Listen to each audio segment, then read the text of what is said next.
OTB AM. With Gillette, proud supporters of Movember. Gentlemen, let's mow. All right, let's mow indeed. You're very welcome along to Wednesday morning's OTB AM. It's been one of those weeks, hasn't it? So get in touch. 0879 180 180 is the WhatsApp number. You can leave a comment in the YouTube stream or wherever it is. However you want to get in touch with us, we're pretty much on that platform these days.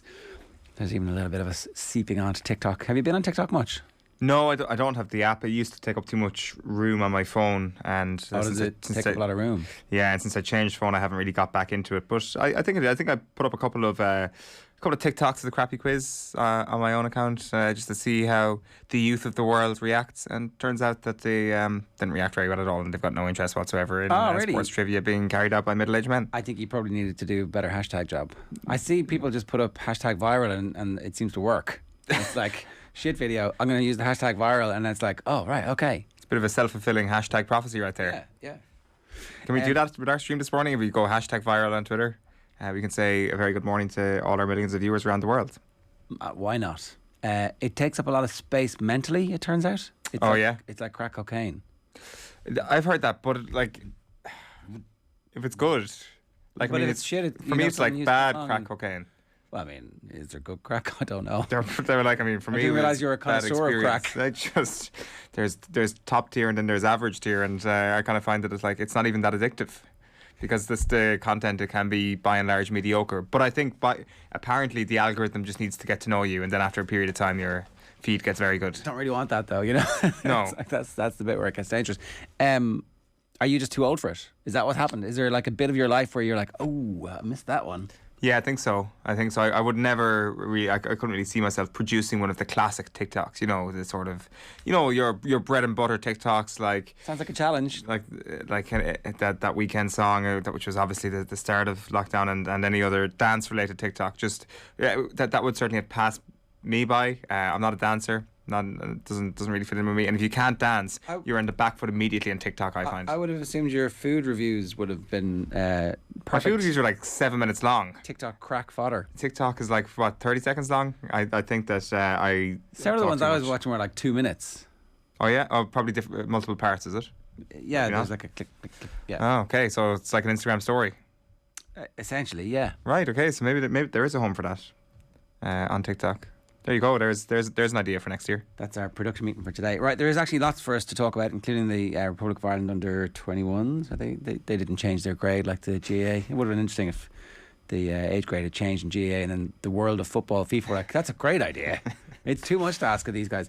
They won 1-0 last night with a stoppage time Ireland goal. We like to score late.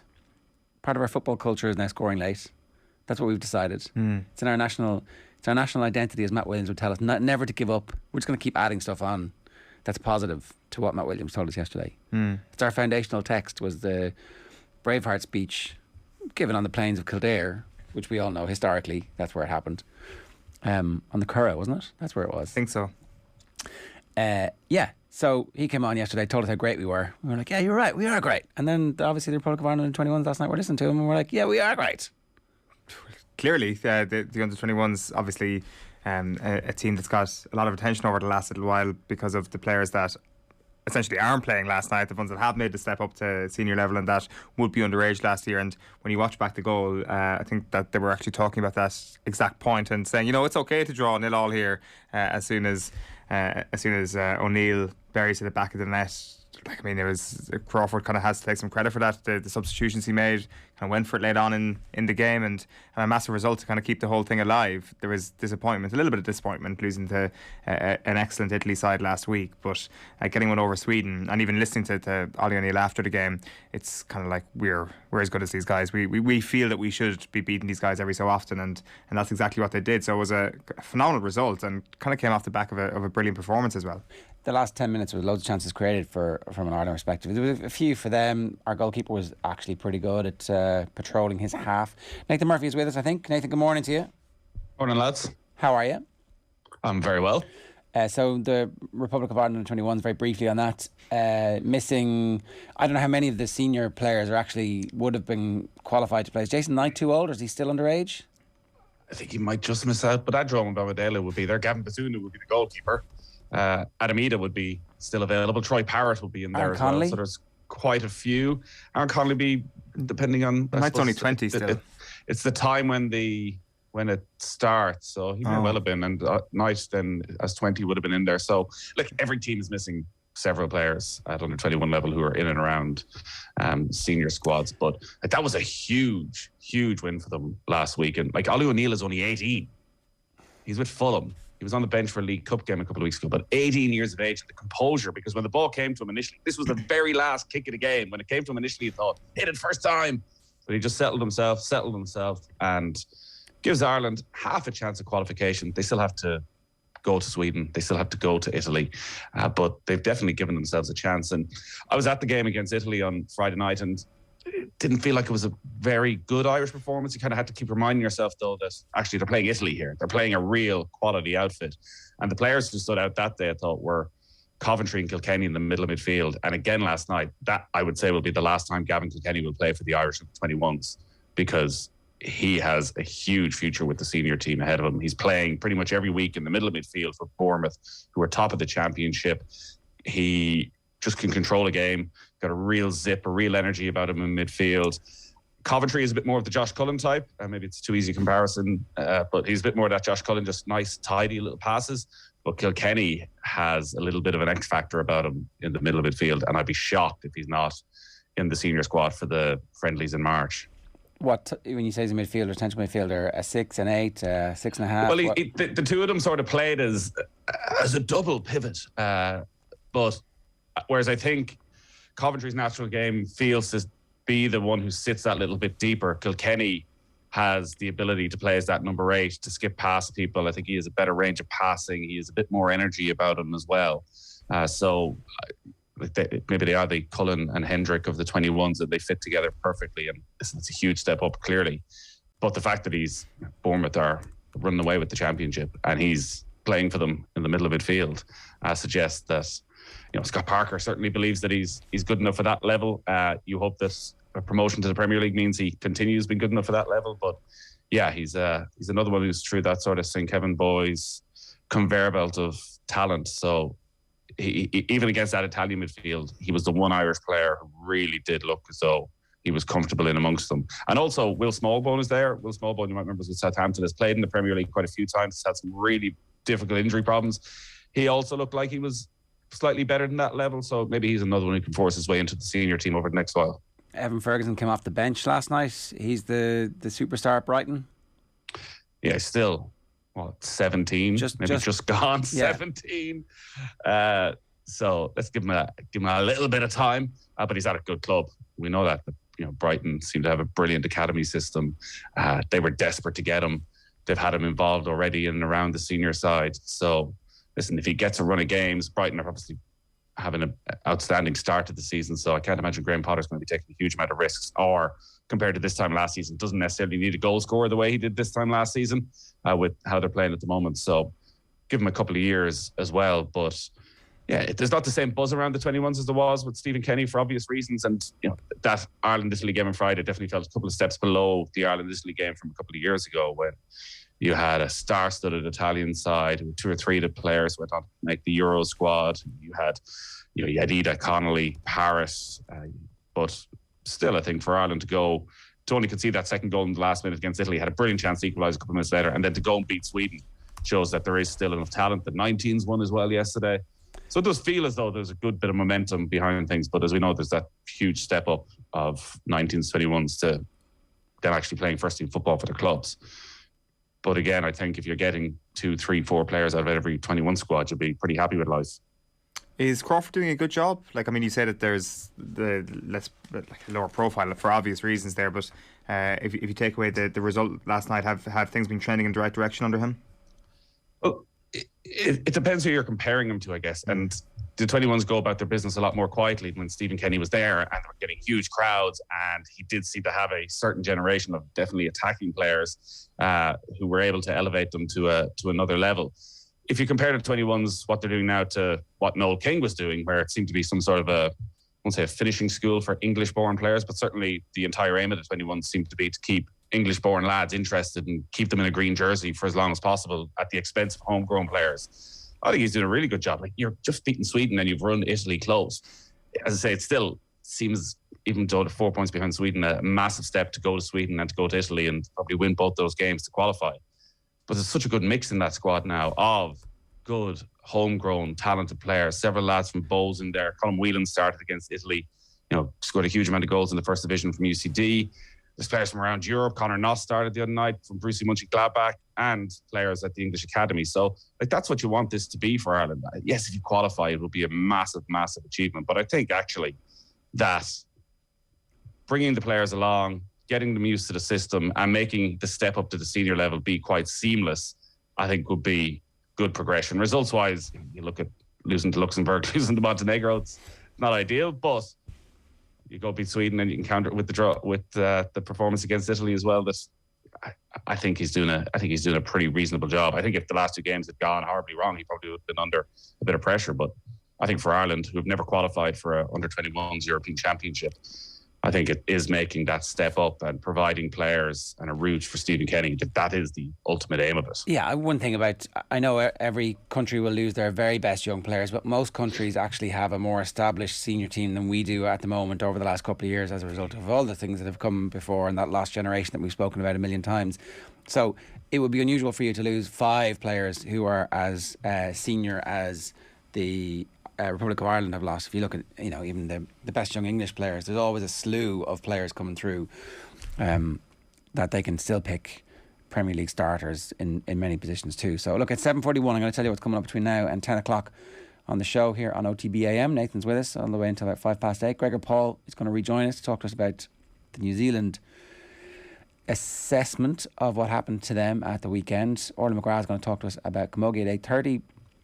Sports Pages 8:45. Finn Lynch, one of our best sailors, finished with a silver medal at the World Championship at the weekend. I'm going to talk to him about that, and going to hear from Sean Ingle at 9:30 about a dark day for English cricket, as the Media and Sports Select Committee at Westminster had Azeem Rafiq before them yesterday, detailing the racism that he suffered in 2 spells as a player at Yorkshire. That's all coming up between now and 10 o'clock. If you want to get in touch with us, we'd love to hear from you. 0879 180 180 is the WhatsApp number. OTBAM is live with Gillette, proud sponsors of Movember. Gentlemen, let's mow. Your mow's coming along nicely. Thank you, as is yours. And that handlebar thing is going to be tricky to pull off. When are you planning on doing it? I mean, I'm doing it now. So, are you not going to twirl it or something like that? Is that how? It'll be Christmas before it actually happens. Nathan, I know you love charity. Oh, sorry, you hate charity. That's what it says. You just decided you couldn't do it. You were too embarrassed by last year's kind of dead caterpillar. It's not. Well, if I'd known that you were essentially allowed to cheat at Movember, as you have done, Ger, and start several weeks beforehand, I could just do what you've done and start right now and shave off the beard and just leave the tash. Do it. But I thought the whole aim was you shave it all off on the 1st of November and you see where you are at the end of November. That's what I did last year. And so horrific results. You decided you could. It was a once in a lifetime experience. You weren't going to do it again. Exactly. Nobody appreciated it. But I'm very impressed with both your efforts. He does love charity. It's a nice compliment there at the end. That's a good charitable donation. You're right. I think we both cheated, didn't we? I think we both got in a couple of days early because we're desperately insecure. I think is probably the real reason for that.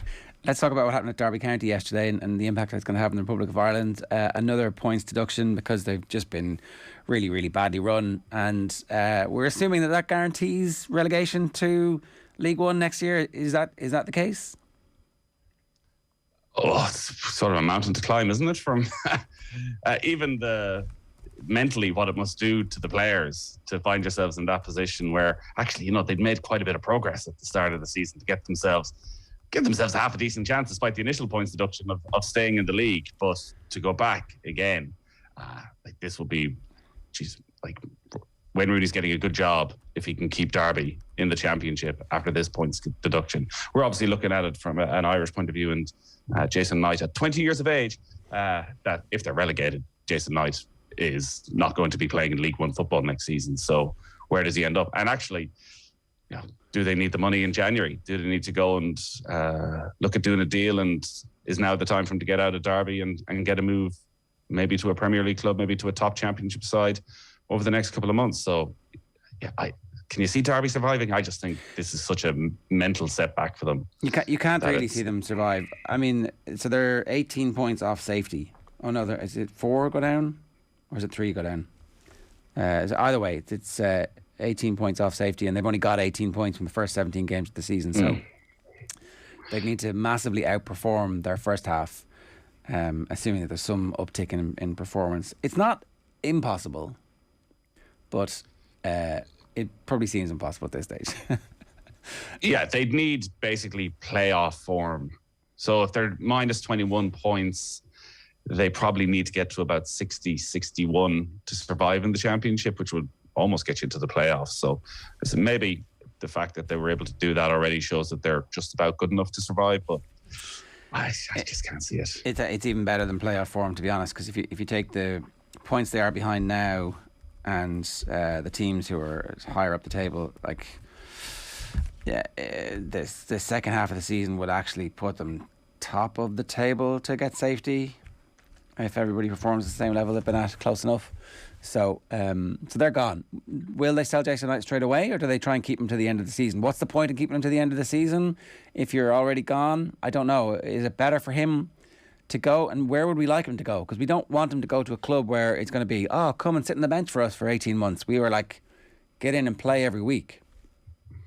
Well, do you want him to go to a Bournemouth or a Fulham, who look like the two best teams in the Championship, or are heading to the Premier League, and you get half a season playing in the Championship, and then you do enough to impress the manager that you should be starting in the Premier League next season?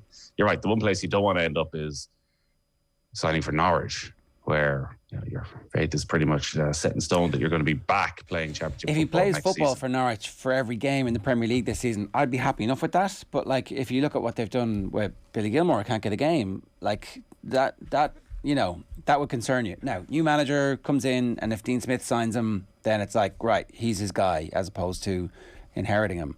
Like, if Stephen Gerrard signs him and decides, my mate told me to sign you, he says you're great, and he gets straight in the Villa team, I'm like, great, because he could play there, but there's not many other teams in the Premier League he's going to get into. Is he getting straight into the Villa side? Marvelous Nakamba, playing every game at the moment. Yeah, it's still a give me some nice sizable step up from.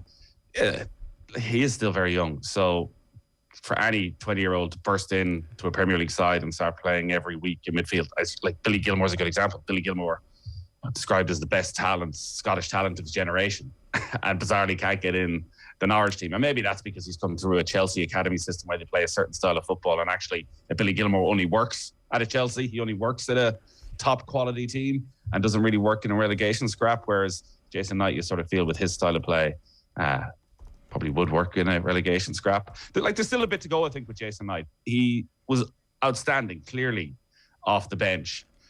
You want to see him start doing it from the start of games. You think of the one competitive game he started, I think was against Luxembourg, which was nobody played well. Nobody played well. Maybe played one of the Nations League games as well from the start. But I think that's where, say, Bennett has been so impressive, actually, because in one way it's easy to come on the last 20 minutes of a match and wreak havoc. To come on and do it from the start of a game and to play back-to-back games and maybe struggle at the start of the game against Portugal, but in the second half, he's the one who took the game to them, even with that ploy, which was clearly a tactical ploy that Ireland have, which is give it to Bennett right at kickoff and just get him to run straight at the opposition. Good idea. Merchant style. And both on both occasions, it resulted in a free kick. One of them in a really dangerous position against Portugal. The other one against the last night against Luxembourg wasn't quite in the same position, but it's a brilliant tactic, actually, it turns out. That's the end result every time. But I think there's a big step up, and O'Connor has shown it, from making an impression for 20 minutes to being able to get in and involved. And probably that's what we need Jason Knight to do, to come in, to start games, and to have a level of control in those games that actually you're making still the same amount of impact over the course of 70, 80 minutes as you are in the space of 20 minutes. But that's time. That just takes time. It's really interesting when we kind of look at the chart of these players, and if you had a hack for Football Manager where you would actually let them go, because it does feel that the Norwich thing is maybe a bit more of an outlier. Like you had Ali McCoy the other night on the Scotland game, kind of having a dig at Norwich, being like, that's some team, that Norwich team, that Billy Gilmore can't get into it, because he was obviously excellent for Scotland. That I wonder, have we just kind of got a little bit stung by maybe Bamidele, granted, he's in there now, but at the start of the season, and obviously Adam Ida, that they're kind of like a separate scenario. Because if you look at all the other players, it seems that maybe Aaron Connolly, I think that the blame is kind of at his door in terms of his own lack of progression over the last little while. We can't really point to a club. What are the other situations in the Premier League where an Ireland player has been harshly treated? And we don't have any coming through. So like I actually just think that maybe Fark, and now he's gone, was perhaps a harsh judge of a young character and a young player, that maybe Jason Knight might surprise a few people by actually making that jump up to a lower Premier League team. It may take a couple of seasons for it to happen, but I think maybe we've been a little bit stung by all of our collective Norwich experiences. Yeah, and every player is different, every manager is different, and as Ger said, Dean Smith comes in at Norwich and may have a very different way of looking at things. I think it's definitely going to be more difficult for Adam Ida to make the breakthrough at Norwich than it is for Andrew Bamidele. But that is what Premier League managers do. They trust the older players. You talk to any manager and say there's always a bit of inconsistency with younger players that you just have to accept. And when you're in a relegation scrap and you know you're going to be in that, that's probably just a little bit of a risk that you don't really want to take. Wouldn't it be nice to see Jason Knight maybe go abroad? It's highly unlikely to happen, but to go and find yourself Borussia Dortmund. Well, just go to Borussia Dortmund there, Jason, and lay things on a plate for Erling Haaland Inter for 6 Milan. months. Yeah. I mean, look, but those sort of, it doesn't need to be Borussia Dortmund. Go to a PSV Eindhoven or go somewhere where there's a different style of football and you can learn something slightly different. But you'd expect it'll be a Premier League or a higher up Championship side that that'd be all right. He ends up in. We would take that. Or is Celtic a possibility in any of this? I don't know. I mean, the Celtic fans very unhappy with the fact that they're signing Danny Mandroiu. They're suspicious of the channels with which this player has arrived, saying that he doesn't fit the style of play. Is this a good move? Is this something that we're thinking is a good career prospect? I can't see a downside from his perspective, because if he can make the team, then fair play to him, and it's going to be a step up immediately for him. So I don't know, like Celtic fans being precious about stuff is not new. So what's your instinct on this? It's a good move for Danny Mandroiu. I think personally for him, there's no question if the opportunity comes to sign for Celtic, you're always going to take it. And Liam Scales has made the same trip just a couple of months back and is already starting to get himself involved around the first team. Celtic supporters are obviously looking at the Dermot Desmond connection and thinking, like, is this a feeder club for us now? Are these players at the level that we want of a feeder club? Do we have to take a Shamrock Rovers player every transfer window for a certain fee to keep everyone happy? And Celtic supporters still see themselves as, being a big club that they should be going into the transfer market. Is he going to be the difference in a title race for them against Rangers in the final months of the season? They probably look at what he's done for Shamrock Rovers and is it 14, 15 goals this season and say, is that proof enough that he can make a real contribution? But for him, I think it's an absolute no-brainer. And then you just got to take your chances. You just got to, when you get on that pitch, score some goals, win them over. It's the same for any young player going over there. It's, Liam Scales, you're coming in as a left back or as a centre back. You can probably go about your business quietly. But as a striker at Celtic, if you're on the pitch, they're going to expect you to score goals. And Mandroiu at times is hit and miss. He's clearly a lovely technical footballer and has been crucial for Shamrock Rovers winning the title this season and has scored plenty of goals. I haven't seen enough of Celtic to say exactly where he is going to fit in, but I presume if they're signing him, is it possible he can play a little bit deeper? I think he can. You often see him for Shamrock Rovers dropping deep, getting himself involved, and seems very, very comfortable at doing that. But I think that again is the problem, that when you go to a club the size of Celtic and you're signed as a striker, that they expect you to score goals, and doing the other work can get you as much stick as anything else. But yeah, hopefully he does get those opportunities, because it's again, it's a blow to the League of Ireland to see a Danny Mandroiu leave and the talent that Danny Mandroiu has. But here, Jack Byrne, it seems, is coming back, so maybe it's a nice old swap for Shamrock Rovers. Okay, there's two quick other stories we want to talk to you about in golf and Gaelic football. Before that, I want to tell everybody about our Carbery Roadshow, which is coming up. Arsenal and Ireland fans don't want to miss our next Carbery FC Roadshow. We're going behind the scenes with the Arsenal invincible Robert Pires, and also Gunner star and Ireland captain Katie McKay will be joined by former Arsenal strength and conditioning coach and Ireland rugby legend Jerry Flannery as well. It's all thanks to Cadbury FC and their club partnerships, granting you behind-the-scenes access at the Premier League's biggest clubs, coming soon to OTB Sports social channels. I want to have a listen to this. It's the football pod with Paddy and Andy. It's back after Tommy's holidays. Former Cavan footballer Cian Mackey, who's now starring for Longford club Mullinachta, is the special guest this week. Before Cian joins the pod, Andy gets talking about Mayo losing another of their generational talents to the AFL, Oisin Mullen. Have a listen. He could go huge, but I think what's key for him is the club that he's went to. He's went to Geelong, and a girl from the old ladies team is over there, and Rachel Cairns. Obviously, Zach is over there, Mark O'Connor is over there. That gives good contingent there from already. Yeah. A good contingent. His age too. Like what has always struck me about Pierce Hanley is Pierce goes over there at 18 years of age, right, and stays there. Now Begley was gone. Colin Beggs was probably gone about 2 years after Pierce went over, I'd say. And Hanley stuck it out and made a career for himself. Like, that is unbelievable. If that wasn't sport now, if that was just business and you were going over there making a career over there, and by 30 you'd done what he had done and stuck in a career that long and going over at 18 years of age, Joe, you'd be in the business post, like, you know what I mean? You're a baby. You're an absolute baby. Whereas you go over at maybe 22, maybe 122. Those, you can have huge development over those 2 or 3 years. Whereas at 18, you're coming out of secondary school. You haven't been to college. You don't know anything. No, you think you know things, but you don't. And you make it. So I just think with Oisin, it's going to, like, he is 3-4 years there where he can elevate his career. He can go after it. Them guys are going to look after him. Zach Toohey set the marker for them at the club. They're a real competitive club. They're right up there. And I've said this before, I rate footballers in kind of percentages, the top 5%, and an athletic form and strength and power and everything that you need. Hey, and looks. He's got the X factor. The best looking man. Imagine that man in the best, and the pink boots and the hair and the ponytail. But he's a top 5% athlete. And the point Paddy's trying to make there is that your Mayo, you produce possibly, if you're lucky, 3 or 4 of these every 10 years, and he's one of them, and he's gone. And we've lost 2 in the last 20, which is hard to take. They're the emergents. Yeah. Listen, best luck to him. Amazing. Class. Hey, it's great to see it. As a person, as a young fella, as a human being, he's an incredible, like, this is why I think he can do whatever he wants, because he's like, I know I sound like a dad now when I'm going to say this, but you are, Andy, you are a dad. He's got manners. Like, he walks into a room, there's no airs or graces about him. He walks in, he fits in with the group, and he's just absolutely brilliant at kind of everything. Like, he's just one of those guys. So listen, he can do whatever he wants in the world, and fair play to him. Can't wait to see what he does next. Right. Get him on the pod, Paddy, or Tommy. Open to. Tommy, come on, will you? Let's see what happens. That's what this last 5 minutes has been about. I'm just going to send it on to him, see if we get on. Anyways. Right.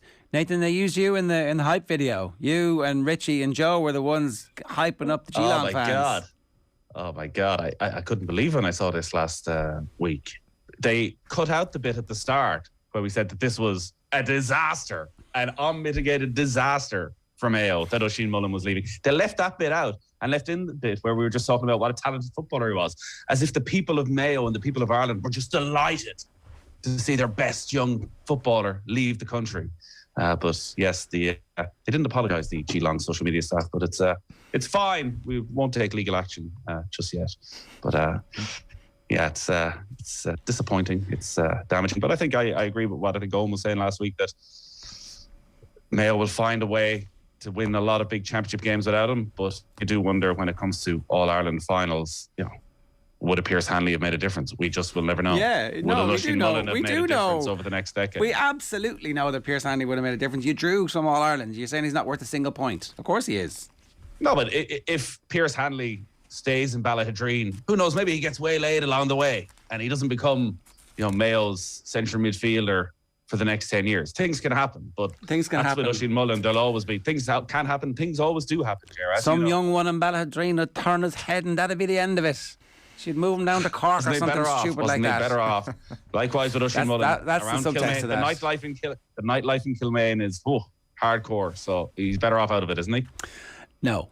I just think it's interesting that this happens less and less to some of the other counties. Like the Dubs got Kieran Kilkenny back after 6 months. Whatever they needed to do, they did. Stephen Acumber has come back now. Mark O'Connor's still down there.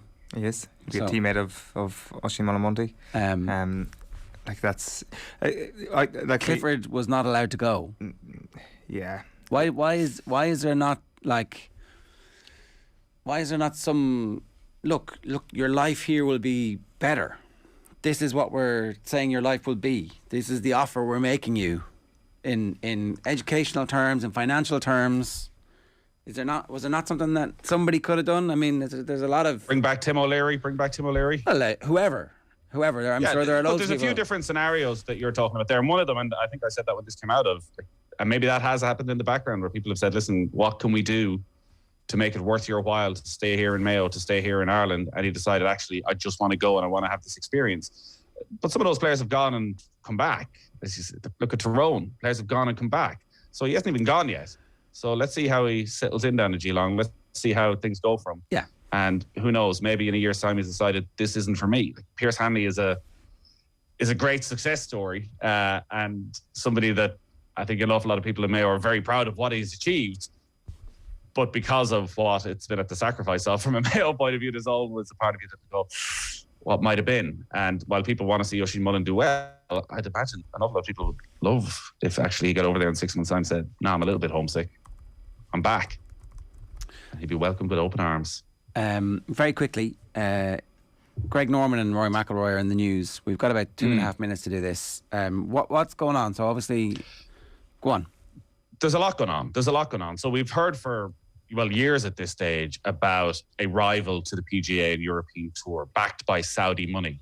And it's taken its first real steps over the past couple of months where Greg Norman has come in to run a company that is going to get involved with the Asian Tour, that is backed by Saudi money and is going to put itself up as a rival to the PGA Tour, huge prize funds, and is going to try and lure the very best players in the world to come and play on his tour instead of the PGA Tour. Now, this isn't the Premier Golf League, which is also backed by Saudi money, which is a slightly different thing, which would mean you have to totally leave the PGA Tour, that you would give up your PGA Tour status, you maybe give up your major status, and you basically get maybe 30 million, 40 million pounds guaranteed every year to go and play in this. They're only looking for the best 24, 25 players in the world. Hasn't really taken off at all. This feels like more of a soft entry.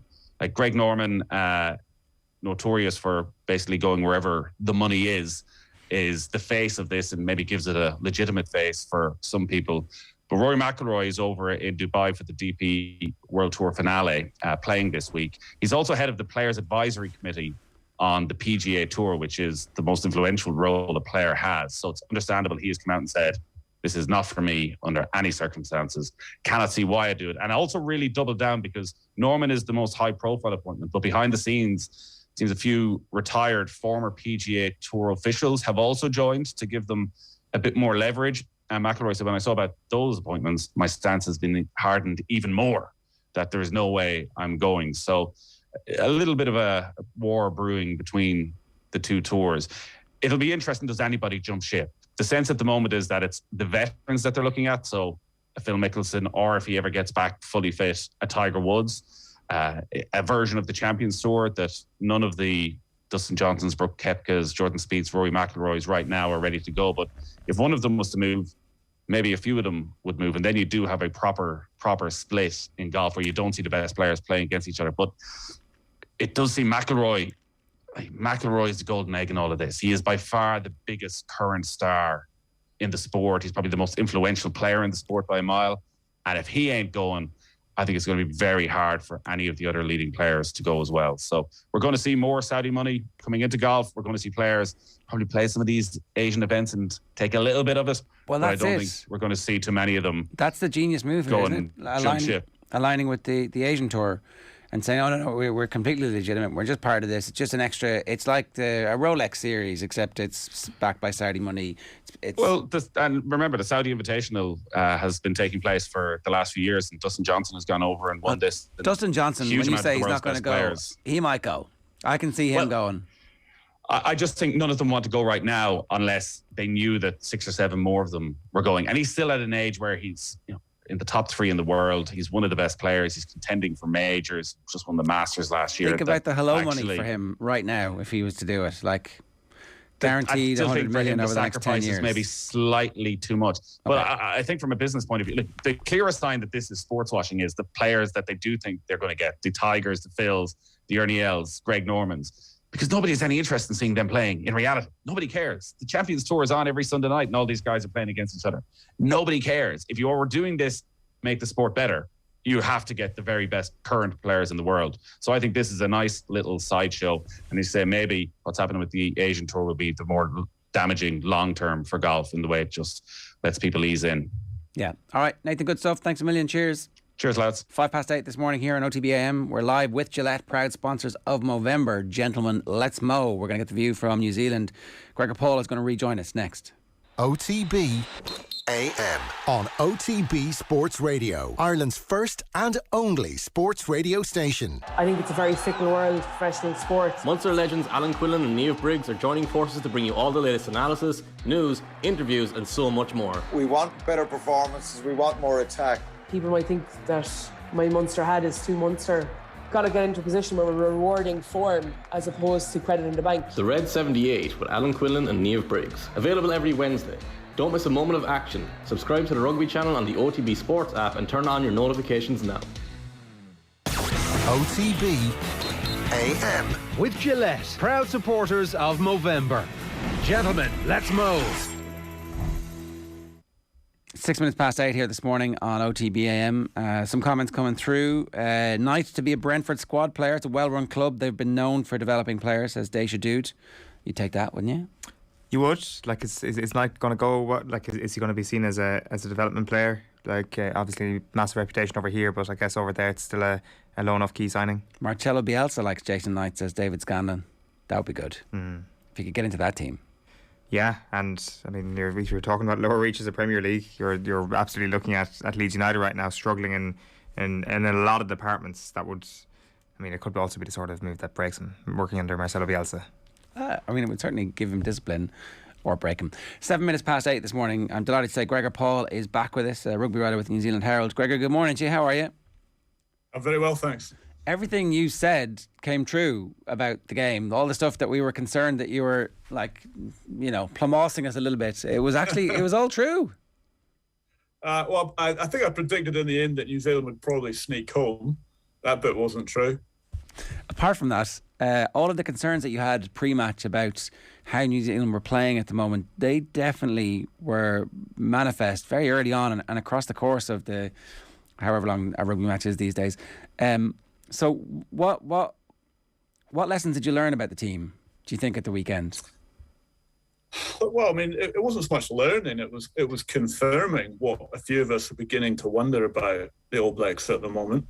Look, Ireland played a brilliant game, didn't they? In terms of the strategy was bang on. They attacked the All Blacks in all the right places, and their execution was immaculate. I mean, they barely made a mistake, and that's critical when you play the All Blacks.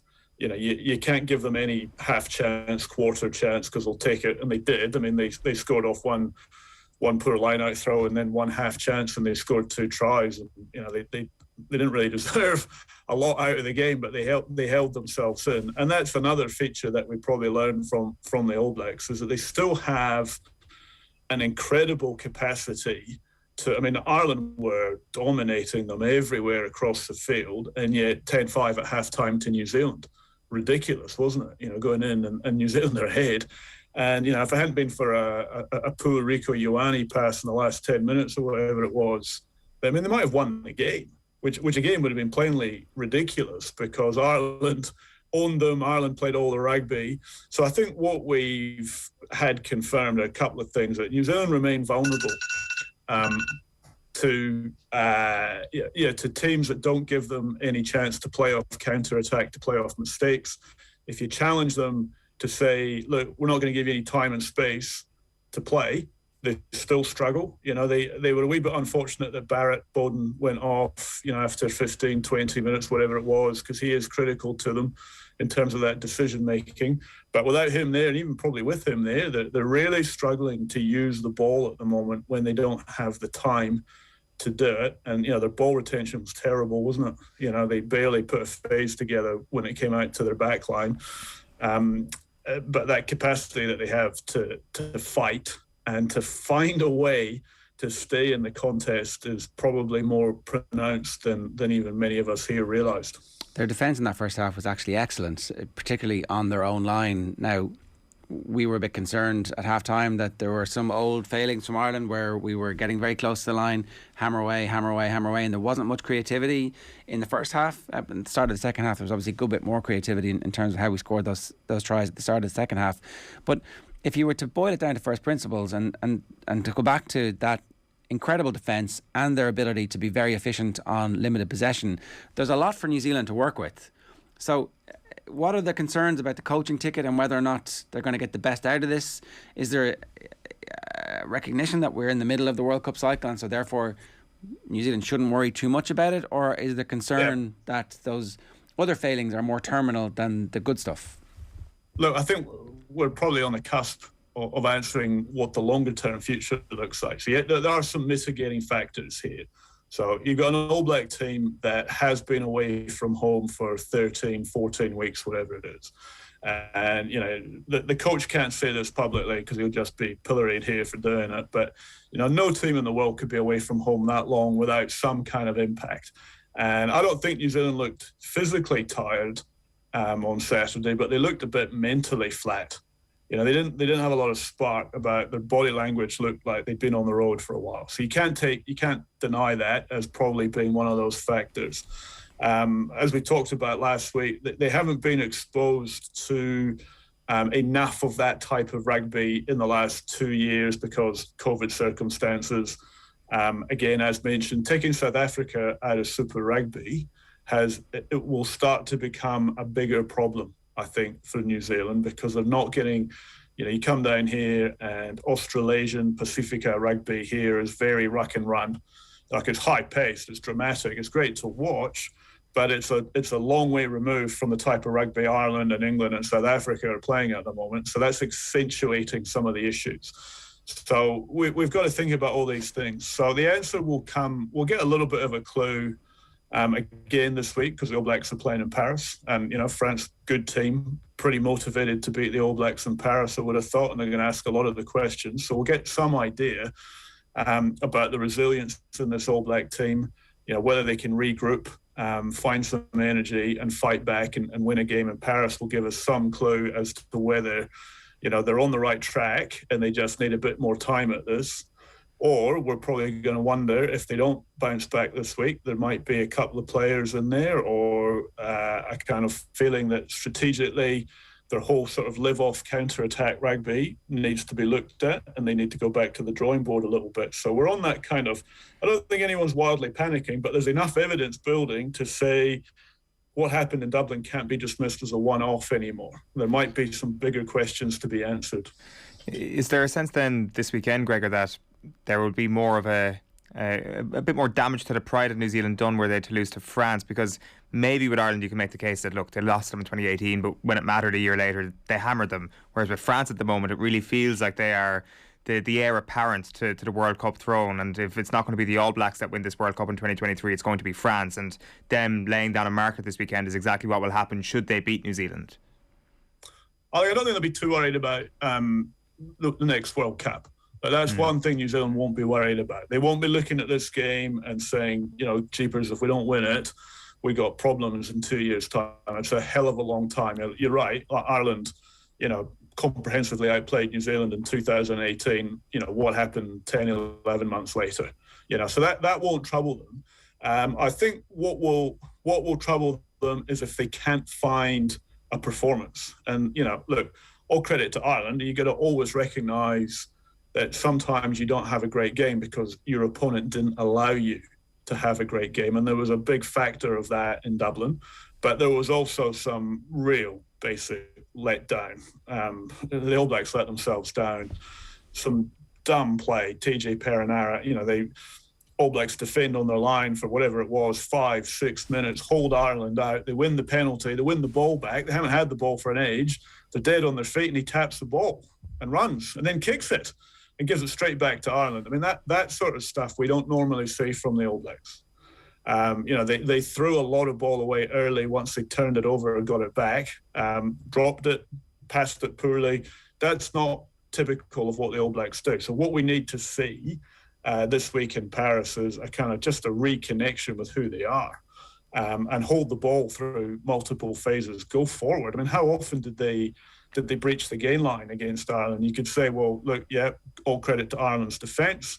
That's true. But you'd also still expect the All Blacks to play 80 minutes and have some passages of play where they put Ireland under pressure. And I don't think I've ever seen a game where, yeah, New Zealand scored 2 tries, but they created them out of nothing, out of opportunistic moments.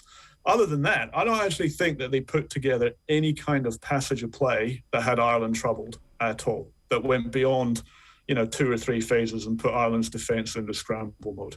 So these are the issues that will need to be addressed in Paris. And I think they'll make a few personnel changes because they need a few fresh legs, a bit of energy, Then we'll see Aaron Smith come back, because I think, I don't think New Zealanders enjoyed watching your wee man. You have to help me with his name. Gibson. Gibson Park, was great. Yeah, he was fantastic. Played really, really well. And New Zealand didn't have that because TJ Perenara is not that type of player, and New Zealand need Aaron Smith to come back and give them that speed and that continuity and that accuracy that was really missing. And I think, the big thing that came out was New Zealand's tight 5. I don't think they were beaten up in any way. I think they actually probably were moderately more competitive than it looked. But wow, they have fallen behind in how comfortable they are on the ball. You're Irish tight 5. Wow. All of them looked like they were comfortable on the ball. They used it well. They were physical when they carried. And these have been the hallmarks of, New Zealand. The All Blacks in the last sort of decade, you'd also imagine that the All Blacks have had the best ball carrying forwards. But that's been the most sobering thing, I think, to see Retallick and Whitelock, Joe Moody, Nipo Laulala so outplayed by a really talented but yet physical Irish type 5. That's a work on for New Zealand to fix up. It's interesting there that you mentioned that there's no real talk about the World Cup, or no concern maybe about the World Cup in New Zealand. So at what point does the World Cup cycle actually come into view down there? Because it feels in Ireland that the next World Cup is in focus 3 years and 11 months before the World Cup actually starts. It's like a constant drama, a constant piece of paranoia in our own heads about what the next World Cup will hold, and every piece of success almost hammers it home rather than any sort of lack of success. So at what point does that come into view from your perspective and people in New Zealand's perspective? Yeah, good question. I think it's interesting because when if you go back a couple of World Cup cycles, New Zealand had a disastrous campaign 2007, and that was about the 4th in a row. But like Ireland, they had World Cup disaster after World Cup disaster. 2007, worst one ever, out in the quarterfinal. Sort of day one of the 2008 season, they were thinking about the World Cup. I mean, McCaw, Carter, all these big name guys had no other thought in their head. From 2008, we're all building towards this 2011. Once they won it in 2011, a lot of that stress and pressure came off, and they started to enjoy the moment more. So the kind of thinking about the World Cup process became later and later in the cycle, to the point where, in 2014, they weren't really thinking about the World Cup until they travelled to North, October, November, 2014. And that's kind of been about the time where New Zealand really flicks the switch now and changes the mode. They use that end-of-year tour the year before World Cup when they go up to Europe. That's the one where they start to, imagine what, create World Cup scenarios, where they're starting to look at who might make the final cut, the 31 that they're going to take, 32, whatever it is these days. So it's much, they've pushed that much later. And I think that will be kind of what they do again next year, although they are going to have to hit the ground running. So next year might be a wee bit earlier, because they start the season with a 3-test series against Ireland at home here, and then they've got to get on a plane and go and play South Africa twice. So, I mean, it's 3 tests against Ireland and 2 against South Africa to kick off next year. So We might see a little bit of a fast tracking of their World Cup thinking, but probably really it will come more at the end of the year when they travel north again. And can I just ask then, is there any sort of Premier League style knee-jerk reaction going on with regards to Ian Foster and his role at the moment? No, because they reappointed him. He was initially appointed and his team on a 2-year contract, which would have expired at the end of the end of this week, really, after they played France. But they chose, the New Zealand Rugby Union Board chose to extend that contract after they retained the Bledisloe Cup this year, which was back in August. So they took a view that they were comfortable at that point, that they'd seen enough. So they're locked in for another 2 years. And it certainly isn't New Zealand's way to, I'm probably wrong, but I can't think of any example where an All Black coach has ever been cut before the end of their contract. I mean, they don't often have a lot of reason to do that. I mean, they haven't really lost a lot of games or produced a series of, a passage of play that's left you wondering, jeepers, where's this team going? So they've never really had big dramas to worry about. And look, it's a hell of a long season that they've played. They've been on the road for a long time. So yeah, look, they've lost a couple of games. If they beat France next week, you'd be looking at that going, well, they won 12 out of 14, and 10 of those were on the road. Final 10 test matches were on the road. Wasn't really such a bad year. They got Ireland on a really good day. Ireland played well, but we've been here before with that. That's happened before, and it didn't kill New Zealand. So no, I don't think that will happen. The pressure will build if they don't play well in Paris, and if they lose, that pressure will start to mount a wee bit. I wanted just to go back to something you told us last week about how the Ireland game in the World Cup was a big emotional moment for New Zealand because it was coming off the back of Ireland having previously beaten New Zealand. That was kind of in my head when we were winning the game. I was like, oh Jesus, we're forewarning New Zealand here about the fact that we're going to be good in the World Cup in 2 years' time. Maybe it's too early for us to be worried about that. Maybe next summer is the time when, if we were to go and win a series or win one of those 3 games, that you might be able to channel that emotion, or the New Zealanders might be able to channel that emotion if we were to meet in a putative World Cup quarter-final next time? Look, I don't think that it took Ireland to win on Saturday gone for New Zealanders to go, oh my goodness, you're a good team.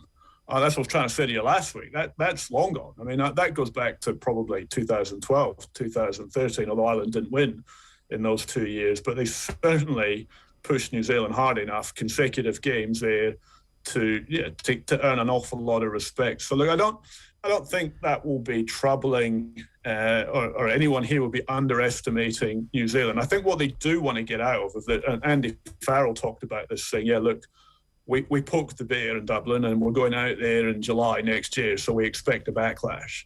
Now, that's a pattern that's developed, hasn't it, where, Ireland win in Chicago and New Zealand come in 16, New Zealand come to Dublin and, pretty physical game and beat them up and get the victory. Ireland bounced back with a win in 18. New Zealand bounced back with a World Cup game. Ireland have responded. So they're in this kind of parry thrust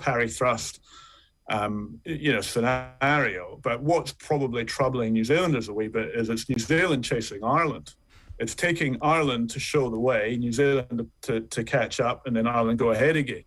So that's probably what July will be about. It will be about New Zealand saying, actually, we need to be the team that establishes that we're the dominant partner here, and we want to win 3 games and send Ireland packing, thinking, jeepers, we thought we had the All Blacks all worked out. We had their number for a while there, but they've reinvented themselves and left us guessing.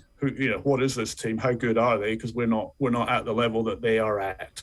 We were last year in Dublin, but we're not now. So that's probably what needs to happen from a New Zealand perspective. One last thing as well, there were a number of Kiwis playing for Ireland and playing very well at the weekend against New Zealand. How does that go down? Is it kind of no big deal from a New Zealand perspective? Are they a little bit, hang on a second, what's going on here? Or is that just modern rugby? I think it's modern rugby. I mean, there's plenty of Kiwis, aren't there? I mean, we had Joe Schmidt coaching Ireland. He was a mastermind of the first victory against the All Blacks. So, I think probably we're all a wee bit used to that here. It happens all the time now, particularly when you go up north. I mean, Scotland's full of a few South Africans as far as I can see. So that's a common thing now. What is a wee bit surprising is Gibson Park didn't really look like he was an okay player. He never really got a good crack at Super Rugby for one reason or another, injuries, other players, whatever.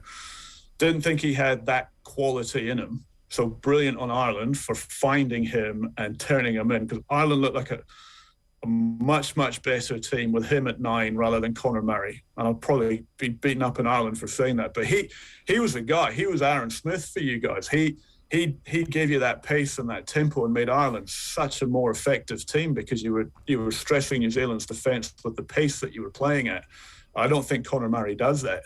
So he was brilliant. And a few people here were going, well, he didn't look that good when he was playing here. And James Lowe, look, he got close to an All Black cap when there was a long injury list in 2015. Unfortunately, he was one of the guys injured, or he would have been called up and he probably would have played. But he was, again, a good player, but, maybe number 7 or 8, because there's a lot of good wings out here. But again, he was outstanding, and you couldn't help but wonder what the result would have looked like if Gibson Park had been playing for the All Blacks and James Lowe had been playing. Would that have been a factor? And I don't think it would have turned the game, but it would have been interesting. Yeah, it's definitely an interesting thought experiment. Gregor, great to have you with us. Enjoy the game this weekend, and thanks a million. We'll talk to you again soon. Cheers. Thank you. Cheers. It's Gregor Paul of the New Zealand Herald there. I'd totally forgotten about the game in 2012. So there's a 3-test tour in 2012, which ends with the 60-0, right? Mm-hmm. The first one is a pummeling. It's like 42-10. They beat us in the first test. The second test is 22-19 with an 81st minute drop goal from Dan Carter winning the game. I've totally washed that game out of my mind as well. And the Ireland team... still playing from that team who are in the squad at the moment. Cian Healy started, Conor Murray started, Sexton started, and that's it. Everybody else is gone, are they? Peter O'Mahony's on the bench. If you want to read into that deeply, Simon Zebo's on the bench. What you could say is that the dynamic has changed a little bit, because in 2012 New Zealand were offended and appalled that Ireland would get to within 3 points of them, and they went out the next week and handed out Ireland's biggest ever. Well, there's a red card for Tony. He's very early in that game. Declan Kidney is the coach, and O'Gara comes off the bench. That's how. Was that one more year and 12 more months left on Declan Kidney's contract there, and Schmidt is in, isn't it? Schmidt's in for the 2013 game. 2013 game, yeah. It turned out his second game. So that's it definitely feels like kind of a changing of the guard somewhat. And yeah, like it's interesting, a number of things what Gregor says there, but particularly the World Cup obsession. And it does feel that there's always this curiosity about Ireland and their World Cup obsession from outside voices. But obviously New Zealand had to go through that themselves for quite a period of time. Their ceiling and their expectation was higher than maybe what Ireland's would be. But you'd wonder if there is actually something to be said for their obsession just coming in to view 11 months before the World Cup. And take the Matt Williams thing from yesterday morning, which is actually distill it down to 1 year beforehand, become obsessed about winning the World Cup, but maybe just start a year beforehand. Yeah, and enjoy the moment now. Yeah, because it's hard for Irish rugby fans to enjoy the moment when you're like constantly worried about the big thing that's going into. Keith Earls is on that tour as well and plays the first and third games, but doesn't make the matchday squad. So there's definitely a link to that. We haven't done a 3-test tour to New Zealand since. Not that I can remember. So we've been in South Africa for that, and we've been in Australia for that. And so obviously it's like it takes 2 lines in the middle. I can't recall. It's one other thing that it's interesting what he says about Gibson Park, that it feels that maybe what Gregor Paul said there was like, I didn't realise that Gibson Park had got to that level as a player. But I don't think you need somebody from outside of Ireland to come on and tell us that. I think that everybody within Ireland is kind of like, did we underrate Gibson Park? Like, I don't think he was available, but Luke McGrath was a Leinster starter for the La Rochelle game last year. Like, Gibson Park, you can make a case, was not even the best scrum half for his province last season. I'm sure that there was maybe talk that himself versus Craig Casey will be in a battle for the third best scrum half in Ireland, whatever, a year ago with Murray and Luke McGrath as your 1 and 2. Then obviously you threw John Cooney into the mix, and it didn't feel that anybody would ever be saying that he's got to a level where he is leading the show and running the show against the All Blacks. So that piece of stock and that rise there is definitely one of the most intriguing storylines of this season from an Ireland perspective anyway. Yeah, it'd be really interesting to see what he's added to his game, how they got that out of him over the last 18 months, because I think you're right. I think Luke McGrath was definitely first choice at Leinster and might still be first choice at Leinster. The Leinster coaching ticket might have a different view than the Ireland coaching ticket, but it's very difficult to drop Gibson Park from a Leinster perspective after the form they've shown for Ireland. That's the other thing that has happened. There hasn't been games in the Rugby Championship at the same time. So the Ireland selectors are watching this, the Leinster selectors are watching this and going, oof, he's pretty good. It's hard to drop you. Whereas previously it would have been like, a routine 60-point win for Leinster. Luke McGrath scores 4 tries, runs the game. It's like, well, he's staying. He's staying, man in the jersey, you know. So, yeah, the dynamic has shifted. All right, it's 8:30 this morning. You're watching OTB AM. We'd love to hear from you. You can leave a comment on the YouTube stream, or you can text the show 0879 180 180. Deja Dude says Zach Elbazetti is flying in Sweden and isn't getting a sniff of a senior international cap. John Palmer says, New Zealand view on the All Black loss. We were beaten by a far better side. What else can be said? Plenty, John. It turns out we're interested in the turnover of players, the pressure on the coaching ticket, the style of play evolution. Anne says, Knight's better off where he is until the end of the season. He's guaranteed game time at a good level. It will also develop his leadership skills. This is true. I think it's not going to be his choice. I think Derby may well just decide that they need to prepare for life in the Championship, in League One, and that one of the best ways to do that would be to get the squad of players in now. And I don't know, does Wayne Rooney stick around? Maybe he does. Maybe that's like the perfect job.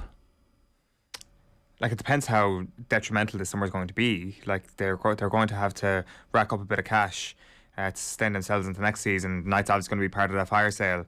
Like, it could be a situation where that club just gets decimated and their squad does. But you would suspect that even half of that Derby team should be good enough to be winning League One and come back up. But it depends if they even manage to maintain half of their contracts going into next season. Like, it's kind of, maybe it's a no-lose situation for Wayne Rooney. Like, I don't think anybody's blamed him for anything that's happened there over the last little while. He can firmly point a finger at the administration of the club. Okay, so let's move on. If you want to listen back to anything from our rugby chat, go to the OTB Rugby podcast feed. You can subscribe there. This week alone, you'll get the thoughts of Matt Williams, Alan Quinlan, Brian O'Driscoll, Fiona Hayes and Keith Wood on Ireland's win against the All Blacks. And it's also where you'll find Joe Malloy's interview with Keith Earls around his new book. Keith Earls has an incredible story, stuff that we never knew about that's coming out right now. We join him here as he talks about his struggles with spelling. I wrote a little piece for the three of them last week, and I even spelled LMA's name wrong. I put EALLA, you know, and she noticed it. Right. She said it to me. So, and even during the pandemic, trying to do the homework with like it was so embarrassing. It was so embarrassing, and you know, it is a tough thing to talk about, but I've accepted. I'm not frightened to ask, you know, how to spell something. I didn't know how to post a letter, you know, what way to write an address. Didn't know where to put the stamp. You know, Edel looking at me with two heads, you know, and you know, my biggest thing there is, I suppose, was I wasn't frightened to ask for help, but you know, I have embarrassed myself a couple of times throughout the years, and even more recently. And you know, when Andy Farrell first took over, you know, the story in the book, he's asking me what if I plans after rugby, and I said, look, I'm a small bit worried about it because, you know, I can't, like, I don't read well, I don't write well, like, I don't spell well. And, you know, he said he knew many people who went on to be successful. You know, you always, you go in, you try and learn, and you can pick it up fairly handy. But a couple of weeks later, we ended up having a spelling competition in camp, backs against forwards, and I was sitting at the front, and I was like, God, Simon, don't pick me. Simon Easterby, yeah. You know, yeah. I knew I wasn't going to get up, and I wasn't going to be embarrassed. And lo and behold, he picks me, and you know, I felt really vulnerable, and I was like, no, I'm not stepping up. And like, you're not allowed to say no in those moments. Yeah, exactly. You know, the lads are all there, get up, Earlsy, and in fairness to Andy, he stood up and he goes, he wasn't undermining me, but he was just like, Earlsy doesn't do spelling competitions, and that was it. And Simon even came up and apologised to me, but I said, look, there's, you know, I've nearly accepted. Accepting has been a big part of my life. Right. And you know, how was he to know? But you know, it is something I'm still struggling with, and I certainly have to get it looked at. Keith Earls is a really remarkable person. His warmth comes across very naturally in all of the stuff that he's done, and I think deservedly his book is going to be one of the best sellers this Christmas. It seems like a lot of these books are like, and then I played this game, and then I got dropped by this coach, and I felt very bad about being dropped by that coach, and I had a rivalry with this player at the time, but now we're the best of friends. That doesn't seem to be Keith Earls' book. No, that seems to be in most of the rugby books over the last few years, but Keith Earls is different. There's like a proper story, and it's interwoven with real life, and I you really, really hope that Sport Ireland and the IRFU and just generally Irish life is looking at Keith Earls and saying, okay, well, we have a massive opportunity here for the post-rugby career with Keith to be involved at different levels. And Irish rugby should definitely be keeping Keith Earls involved as somebody who is an evangelist for what's possible. Yeah, and I don't know, like there's, even listening to that clip there's almost kind of like a pulling back in the curtain on what the modern rugby dressing room culture is like, and it doesn't leave you as cold as stories from 10, 15 years ago might have done. Like that little story about Andy Farrell stepping up, not necessarily going to bat for him, and kind of like still a fairly tough way, just doesn't do spelling contests. Like that was just a really remarkable way of diffusing that whole situation. You can picture Andy Farrell, can't you? Yeah. And the whole room going, well, if Andy Farrell said it, I'm not gonna pick a fight with the Man of Steel. That's it's a very, very small insight, but it's a big one at the same time about just how capable Farrell is of diffusing a situation like that, and how au fait he is with the culture of a dressing room, which maybe is starting to change, and I guess that's a really positive thing. But yeah, I'm with you. I actually can't wait to read this book. I haven't read it yet. I think the issue of dyslexia as well, and like having a national conversation about it. Like so many lives of kids were ruined for generations by teachers not understanding it, by schools not having any system in place to deal with it, and like the school experience of people who couldn't spell properly was ruined. Like, I don't know if you remember any of the kids who were dyslexic in your class growing up, but like the subsequent careers that they've gone on to have been amazing in many cases, directly people I know of, and like their school experience was horrific, like absolutely horrific, tormented on a daily basis by teachers who, in fairness to them at the time, didn't have a clue what they were dealing with. They just thought they were dealing with kids who weren't taking in the stuff. But like having somebody as high profile as Keith Earls coming out and having that conversation will change people's lives, because I still think we have a journey to go on with regards to facilities and access, and we don't invest in education the way we need to in this country in so many different ways. So Keith Earls having that conversation and coming out and having it publicly and like going through the pain that he's going through is worth it for, I would say, thousands and thousands of people around the country.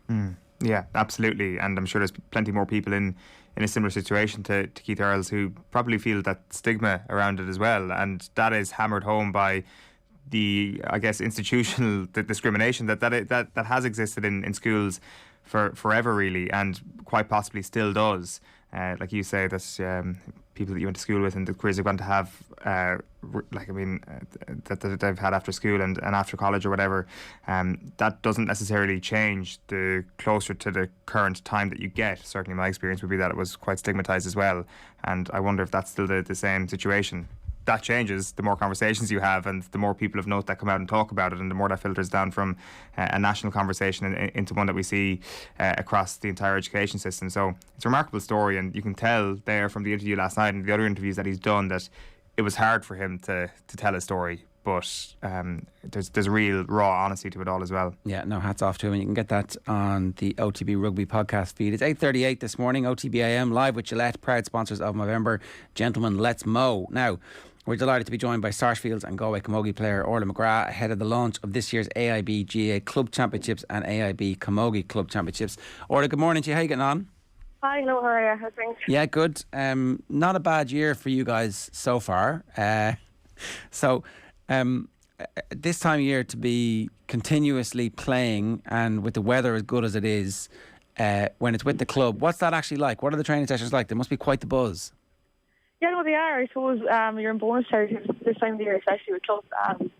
It means you've got the knockout stages, and I suppose when you're in the knockout stages, it makes the winter even a lot easier to train for. And you just motivate yourself to kind of get training when it's dark and it's windy and it's wet. Well, no, like, it's fantastic. I mean, we're fortunate that we've been here a good few times in the last few years. So, it's good. It's fantastic to be still at it, like, collectively at the same time. So it's nice. What is the biggest difference when you go from county to club, Orla, at the moment? Has that disparity between the standards, the facilities, everything available to you changed in recent years? I suppose the difference is decreasing, like, I suppose, as years go on, and I suppose our standards in the club have really, they've really improved in the last few years. I mean, we have a fantastic coach in Kevin Ward. I mean, he's brought training at club level to a new level, and it's just as intense, albeit not at the exact same level, but it's just as intense and it's just as professional an outlook as you would have in the Galway setup. So we're very fortunate. Obviously, facilities go. We don't have floodlights here in Sarsfields, so that's been a bit of a nightmare trying to accommodate even sessions. But I suppose we've been very fortunate that we got local clubs to help us out there. But I suppose, I suppose as training goes, there's not a huge disparity between the two. Because it was something that I saw a couple of years ago, that there was a real fundraising drive from Sarsfields' perspective. I know that you were kind of front and centre leading that there is this sort of, I guess, acceptance in Club GA right now that sort of fundraising needs to happen, that sort of level of driving people to actually contribute and to try and help their club reach their potential. There is this acceptance now that needs to happen, and there's no sort of taboo about that anymore. That fundraising drive certainly seemed like a pretty big success for you. Yeah, absolutely. I mean, like, fantastic finance and a fantastic top table in our club. I think without our top table, without our club officers in the last 10, 12 years, we wouldn't be where we are. We wouldn't achieve what we have. They're fantastic, and they give up so much of their time. With fundraisers every year, I mean, every fundraiser our fundraisers happen to be time, but yeah, they're fantastic, and without them, we wouldn't be able to do what we do on the field. So we really are fortunate. Like, we're really fortunate that they are such a given community fundraising. Well, I did want to just ask you about the link-up this week that was formally announced between the GAA and the Camogie Association. From a commercial perspective, the GAA are now going to be looking after the sale of media rights and sales of sponsorship at a national level. It's the bridging point and the stepping stone towards the proper full merge of the organisations. As a player, does any of this stuff matter to you? Were you reading that and going, that's interesting and that's good? What kind of an impact? Yeah, I suppose it's now when the inter-county season is finished that you might click into those articles and you might pay more attention to them, because I suppose when you're playing during summer, all you want to do is focus on yourself, because that's a huge responsibility and task in itself. But yeah, I think it's going to be a good thing, I suppose, if they do collaborate together and they work as one as opposed to working against each other as they are. But I think particularly this summer and this championship, that was one of the first inter-county championship without a sponsor, which I suppose isn't great. So you'd hope going forward that they do that the GA have the power and they have the authority and status to pull in a commercial sponsor for the championship. Because there's definitely a sense that from the outside, the rising tide of interest in women's sport is lifting all boats. But actually, when we talk to people involved in individual sports, we were talking about the WSL this week and soccer, and actually there's still a sense that there's a big distance to travel. And you look at what's going on with the rugby team at the moment as well. We're not finished. This journey isn't finished. Not at all. I think even though we are making progress, especially in the last 4 years maybe, there's a huge way to go. And I think I was only chatting yesterday about like, everybody pays a lot of heat in our knockout games, our semi-finals, our finals. They're televised and everybody suddenly gets a lot of interest in it, and you're suddenly hearing, I think that was a fantastic game, the standard's excellent, but that's for 2 games in a year, and it's almost patronising when you hear that. People don't have the interest, and I suppose the interest, it's very difficult to have interest in camogie because the exposure isn't there, and I suppose the availability of games, for I suppose just the regular fan isn't there. So I think that's huge going forward, that the likes of commercial rights that the GA have as regards televising events on a more regular basis would actually bring it on hugely, and it would probably just expose it to people that would have a passing interest as opposed to having close links to a particular team. Well, if you look at the interest in the underage national football team and the underage national rugby team, those games tended in the past to be coupled with, if you want to buy these rights, you've got to also show these matches. And there might be some kind of partnership that's done there where it's like you need to show 15 camogie games if you're going to show 15 hurling games, or 10 camogie games and 20 hurling games. But at least there's a step up to it. Yeah, and I think even with ladies football, I think TG Gallagher obviously they facilitate an awful lot of their group games, and I think even I wouldn't be a huge football fan in general, but you'd even find yourself getting interested in the championship and how the championship's going because it's just there to flick of a button on your television. So, and I think that all of small factors that do contribute to more exposure, more interest, and as a result, it just brings the game forward. Yeah, well, look, we all have a role to play in that. Orla, we'll let you go. We know you've got to run. Thanks a million for making the time for us this morning. Best of luck. Cheers. Bye. That's Orlaith McGrath there from Sarsfields, obviously part of the launch for the AIB GA Club Championships and the AIB Camogie Club Championships. Right, so it's 8:45 this morning. John Duggan is with us. John, good morning to you. How are you? Good, Ger, and on yourselves. Where do you want to start? Well, breaking news, Roger Federer out of the Australian Open in January in Melbourne following knee surgery, and reports from Reuters that he'd be extremely surprised to make Wimbledon next year. This is it, isn't it? You'd have to think so. He's 40 years of age now. Nobody wants to see Djokovic surpass Federer in the rankings over 20 majors. Nobody wants to see that. But I don't think Roger Federer is going to be back winning Grand Slams in his 40s. I can't see it, personally. I think, so he got hammered at Wimbledon, did he? Absolutely annihilated. I can't remember. I can't remember last week, lads. I don't. This is so long ago. You're asking us to remember the summertime of this year. I remember 80s pop trivia, but not Roger Federer. We were having this conversation the other day. What did we do for Christmas last year? We actually had to look up the Google photographs to remember. I know what I did for Christmas. I had a 90-minute one of these meals in the Harbour Bar in Bray where you were kicked out after 90 minutes. Right. You had your 2 pints and your curry chip. And that was the limit of the Christmas Eve last year. The rest of it was grand, but I just remember, I think, watching racing at home. But if you remember last December, I was at the All-Ireland hurling final. It was like Waterford and Limerick. That's how far we've come, Yeah. Maybe we're going back now. Who knows? Well, I mean, as I said on Twitter last night, I just want to get out of here. I want to go to Las Vegas. If I had a briefcase full of dollars like they have in the movies, and I'd just go straight to the airport, but I can't. I often do wonder, would you be allowed through? 10 grand is the max you can bring to the States. And could you secrete the other 50 around your person? I don't know if I get away with that. If I had it in the first place, I suppose it'd be a nice conundrum to have. Federer was hammered in the quarterfinals by Hubert Hurkacz. Yeah, I took 3 weeks in the summer. That's my excuse. Fair enough. Look, that's disappointing. Federer, I think we did appreciate his greatness when he was around. Yeah. And certainly the late period Federer, where he was still competitive against the machine of Djokovic and to a lesser extent the machine of Nadal, maybe even the more mechanical Nadal. And it was a thing of beauty. And I look, maybe there will be 3 tennis players who come along who inspire us to watch with as much devotion as those 3 did, but I don't know. Or maybe he comes back with a bionic knee and everything all of a sudden is so much better than it ever was in the first place. Monty Burns, Federer. He'll never stop. Look, it's been an amazing generation. Andy Murray as well should definitely be mentioned within that. But yeah, it's been a fantastic generation of tennis. Never going to see it again, I don't think. 20 majors, each of them winning. But it's like Jack Nicklaus and Tiger Woods. Woods will always remain, in my mind, the greatest golfer to ever play. He just doesn't have as many majors as Nicklaus. So if Djokovic does surpass Federer, I will always see Federer as the greatest player I've ever seen. Yeah. Okay. That's a shame. What else is going on? Yeah, well, Ollie O'Neill scored at the last kick of the game for the Republic of Ireland under-21s last night.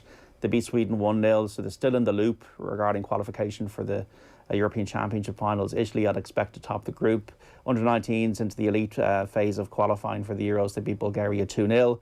Wales are through to the playoffs of the World Cup, 1-1 draw with Belgium. They're going to be seeded, so 12 teams, 6 seeded teams, Wales, Scotland, Portugal, Italy, Sweden and Russia. And then the unseeded teams, Turkey, Poland, North Macedonia, Ukraine, Austria and the Czech Republic. 3 places at the finals to come out of these playoffs in March. You'll have 3 groups of 4 with semi-finals and finals.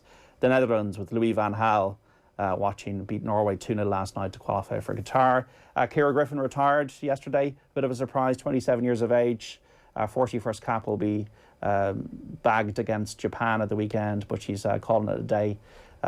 didn't say it was relative to the row going on between the women's players and Anthony Eddy. She said it wasn't related to that, and that she'd made her mind up after the World Cup qualifiers in Parma when they were beaten by Spain and Scotland. It's hard not to link them in your head, though, isn't it? Because she's only 27 and she's the captain of the team, and like, you climb the mountain, and I don't know, it feels like there's more to come from this story. It definitely feels like these reviews, when they come out, and whatever else is going to come out, the full reviews won't come out. That's the thing, isn't it? Stuff always gets leaked, right? Yeah. Stuff always gets leaked, and it'll be interesting to see.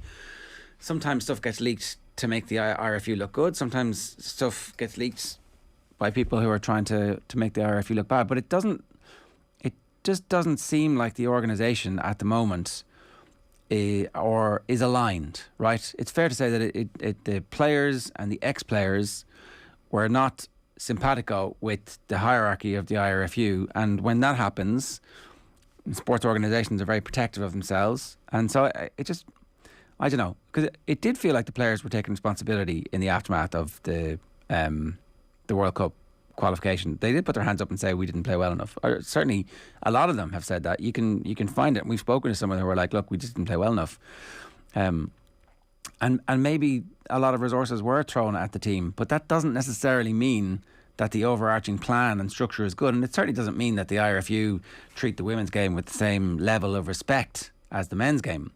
Like, just because it doesn't bring in as much revenue, it's not supposed to. It's on a journey. It's just starting out. Like, so I think this is a complicated story where there may well be elements of responsibility on all sides, and not everybody lived up to their responsibilities along the way.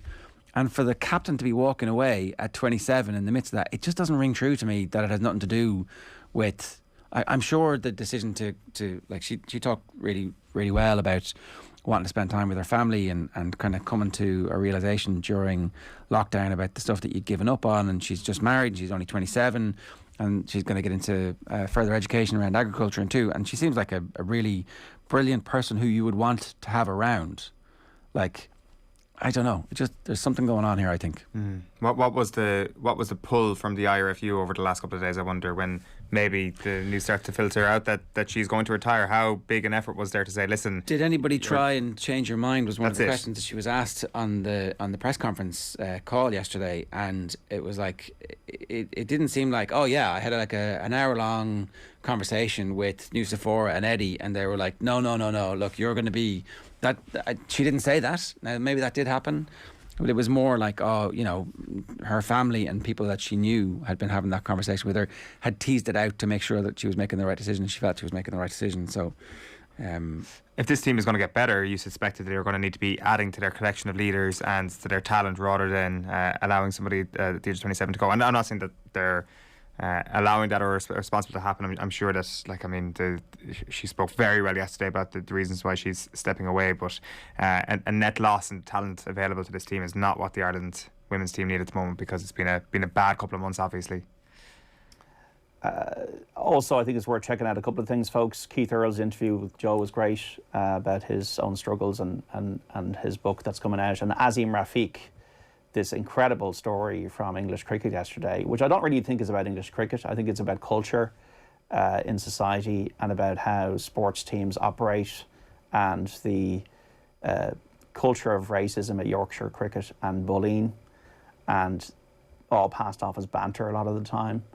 He spoke for nearly 2 hours without notes in front of that MP's committee. It was just harrowing stuff, shocking, and it was Serpico. Like, he pulled down the whole veneer of English cricket. He just tore the whole thing down yesterday. They got to build it back up again. Like, Yorkshire, you can't imagine, is the only place where this was going on, and it implicated a lot of people who have got high profiles in the game. And it's definitely worth checking out that Azeem Rafiq stuff, because it was a day of shame for English cricket.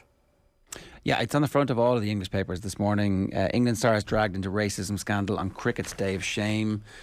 Cricket's darkest day is one of the other headlines. England cricket left stunned by Rafiq's racism revelations, because the cricket team in England in recent years was kind of held up as a paradigm of racial harmony. It was like, oh, here's the benefits of all of the stuff that we've been through. The team is representing a new Britain, and New Britain might not be that new. English cricket in crisis. Rafiq lays bare failings on racism and bullying. So, definitely. The other thing that happened, right? It's the select committee. They just get everybody in really quickly, and they're like, "You're going to answer our questions about this, and we're going to get to the bottom of it." Also, no threats of legal action as well. So he could say what he wanted. Yeah, which he did about people like Michael Vaughan, and the report is pretty damning about Matthew Hargard as well, who did apologise to Rafiq, but read the report, it's unbelievable. And no politicians sitting in the select committee saying to the ECB that they've done a fantastic job all the time, and that you're welcome. You're welcome in Shropshire anytime you want. Well, I'll never forget Ivan Yates. I've been on one of your cruises, and they're great cruises. I'll never forget Ivan Yates with that phrase. I love that phrase. I must get on a t-shirt. It was leprechaun. Right. John, virtual insanity. Yes, it's the last dance. It's the last week of virtual insanity for 2021. Profit of 48%. We're going to try to get a 50% by the end of the year. It's been an up and down year, but we've come out on the right side. We're going to reset to a clear 1,000 virtually in January and the first week of January. But if you had 1,000 and you did everything I said, you would now have 1,478 quid. You sound like one of my friends who does crypto, and I kind of... Well, like Paul Pogba. I like Pogba. I kind of regret not getting on board with. You're going to get a dragon egg. Kind of like the same thing. Instead of loopering, I'm going to get on board John Duggan's virtual insanity next year. Well, you think about it. If you put a tenner into this, you'd have, what, €14.78. If you put 10,000 in, you'd have 14,000. So look, you could also lose. If you put $1 million in, you have 1.4 million. There you go. So look, always do this responsibly. Look, this is not really about the money. This is about it being a challenge to see if we can get ahead. So look, we're going to look at 2 tournaments this week. The headline tip for the RSM Classic is Corey Connors, who is from Listowel in Canada. So I don't know if it's twinned with Listowel in Kerry, but Corey Connors... I'm sure there's a local authority who's been like, here, listen, there's a junket to Canada for us if we want it, lads. Come on. And the Canadians are like, yeah, absolutely. Yeah. Can we come during the Harvest Festival? Yeah, I've never been. Corey Connors is the headliner at the RSM Classic. This is in Georgia. This starts tomorrow. This is 2:30 start Irish time. Seamus Power, Graham McDowell in the field. They're not in the tips. You can get these on OTBSports.com and on the OTB app. Corey Connors, 60 trade, 25-1. 8 top 10s from 29 starts last year. Puts well on Bermuda greens is the weakest part of his game. Took a break heading into this tournament. 12th in strokes gained tee to green last season, and has been top 10 last year in this tournament. Corey Connors is the headliner, 25-1. Doug Gim is 125-1 for 5 each way. The top ranked college player in the US. 64 in this last year for a tie for 18th, was in the top 30 last time out. Doug Gim, I think, has got a big tournament in him. He has yet to show it on the PGA Tour. Patrick Rogers is 80-1, has been twice in the top 10 and already this season out of 4 starts. Has played well, has been second at this course before, lost a playoff a few years ago. We also have Denny McCarthy and Andrew Landry and Camilo Villegas. So 6 players we got in the RSM Classic. And the DP World Tour Championship, the man who plays Shinty, Robert McIntyre from Scotland. He's been on the Shinty pitch. He's the headline tip at 50-1 for 3 each way. Shot a 77 in this last year, the final round, to kind of fade away. So he likes the course. This is the Earth course in Dubai. You'd have to think Rory McIlroy is a strong favourite. But Robert McIntyre is, 50-1 and has played really well at the Masters and the Open this year. So he's not afraid of big tournaments. Victor Perez was the other one for 50-1 for 2 each way. 65 in Dubai last week and was 7th in this last year. And Dean Burmester, out of 3 starts, has been twice 4th.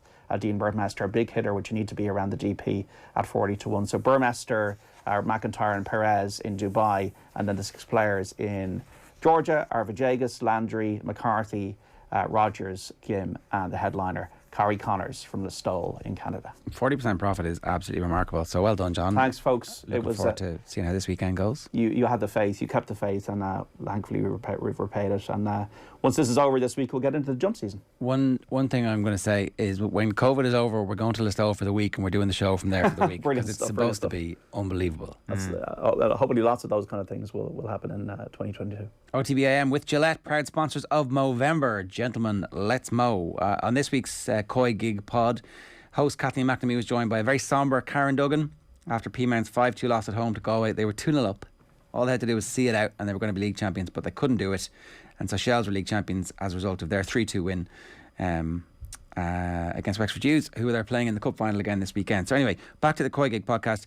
Kathleen did not allow Karen to be somber for too long because Amber Jarrett from FC Köln was the guest this week on the pod, while obviously a renowned striker, Amber Barrett, thanks to Vera Pauw, has been trying things out of her comfort zone in midfield of late as well. Have a look. To be honest with you, I think it was very funny because I had that conversation with Vera and Anya and Claire Walsh, and a few of them were sitting in one of the tables over, and they were just like, "Oh, what was that about?" And I said, "Girls, she wants to try me in midfield." And I'll just say, Anya gave me a look as if to say, "You're a lot of things, but you're not a midfielder." So, and she may have said a few colourful things as well, but honestly, I think that was it. I think it was a great game to be part of. You're going to go where you're put in a game like that, obviously, happily. Yeah, and I was very lucky. I had Katie behind me and I had Denise beside me. And with them two, you know, one of the things Vera said to me, she goes, "Just do exactly what Denise tells you to do." And the thing is, Denise never stopped talking the whole game. And for me, it was just like, I was just so concentrated. Just don't go out of position. Just stay put. If you're told to go left, go left. If you're told to go right, go right. And I don't think for someone that went in for the first time, I don't think it was the worst game I ever played. I didn't give away any goals, which was the number one aim. But yeah, it was like, to be honest, it was a complete shock. But you know yourself, like you played left back a couple of years ago, and you know that when you're asked to go somewhere, you'll do it. So I was very happy to play, and you know, maybe not a future in the midfield just yet. I remember Colin put me in the 10, I think, against Norway, and then absolutely slated me for my positional sense. The whole analysis after, I was like, sound. Yeah, great stuff from the Koi Gig podcast this week. You need to get on that, and you can subscribe to it on its own feed. Of course, you can subscribe to it on OTB Football, wherever you get your pods. Just a quick note, we have been made aware, and we are aware of all of you who out there are struggling with your podcast on the Apple platform at the moment. It seems that even if you're using the OTB app on Apple, or if you're using the podcast app on any of the Apple devices, so whether or not that's on your phone or your iPad, there are issues with it. The best thing I can suggest is that you turn on automatic download for when you're on Wi-Fi, and then they should download and you should be able to play them. They're not streaming properly at the moment. It is an issue that our best boffins are working on. We've got our most pointy-headed people working on it at the moment, and they're doing their best, and they're in conversations with iOS about what the hell happened. We don't know what happened, and we're doing our best to fix it. So stick with us, please. And you can get all of our stuff on YouTube as well. Good idea to get over to YouTube and subscribe. And then whenever anything gets updated there, you will be able to get it and watch it and listen to it. It is 9:02. Of course, you can always listen to us live as a radio show on the OTB Sports app. That is still definitely working on all of our platforms. OTB AM Live with Gillette, proud sponsors of Movember. Gentlemen, let's mow. Here's what's coming up on OTB Sports Radio today. At 1 o'clock, it's OTB Gold with Manuel Petit. The Koi Gig pod is live from 3. At 4 o'clock, it's a retro panel on leadership, and OTB Gold is Inside Harrington's Gaff, OTB Cribs, at 6. And then 7 o'clock tonight, the show will be live. So very quickly, I'm going to run you through the newspaper headlines. May as well go back to the English papers. I've talked about the cricket story there. So that's the back page of The Guardian. At the Digital Culture, Media and Sport Select Committee at Westminster, that's the Telegraph.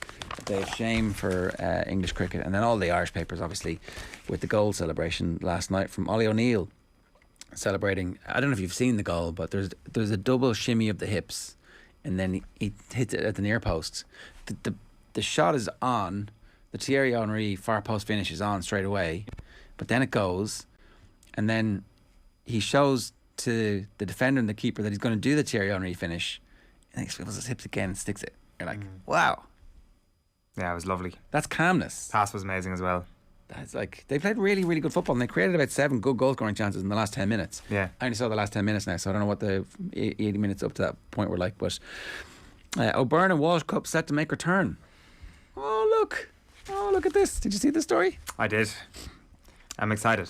The GAA's pre-season inter-county competitions could get a kiss of life this weekend when Central Council will consider reinstating them as part of the 2022 calendar. Pre-season provincial round-robin competitions are making a comeback because they're good cash generators, but nobody's interested in these. No one ever goes to them. Oh wait, it says The figures aren't in that one. It's like on the 16,000 went to a game. Just that, it's in the Independent underneath the Irish Times. I was reading that as well, and it's like nobody would ever be interested in pre-season competitions. Who would ever care about these?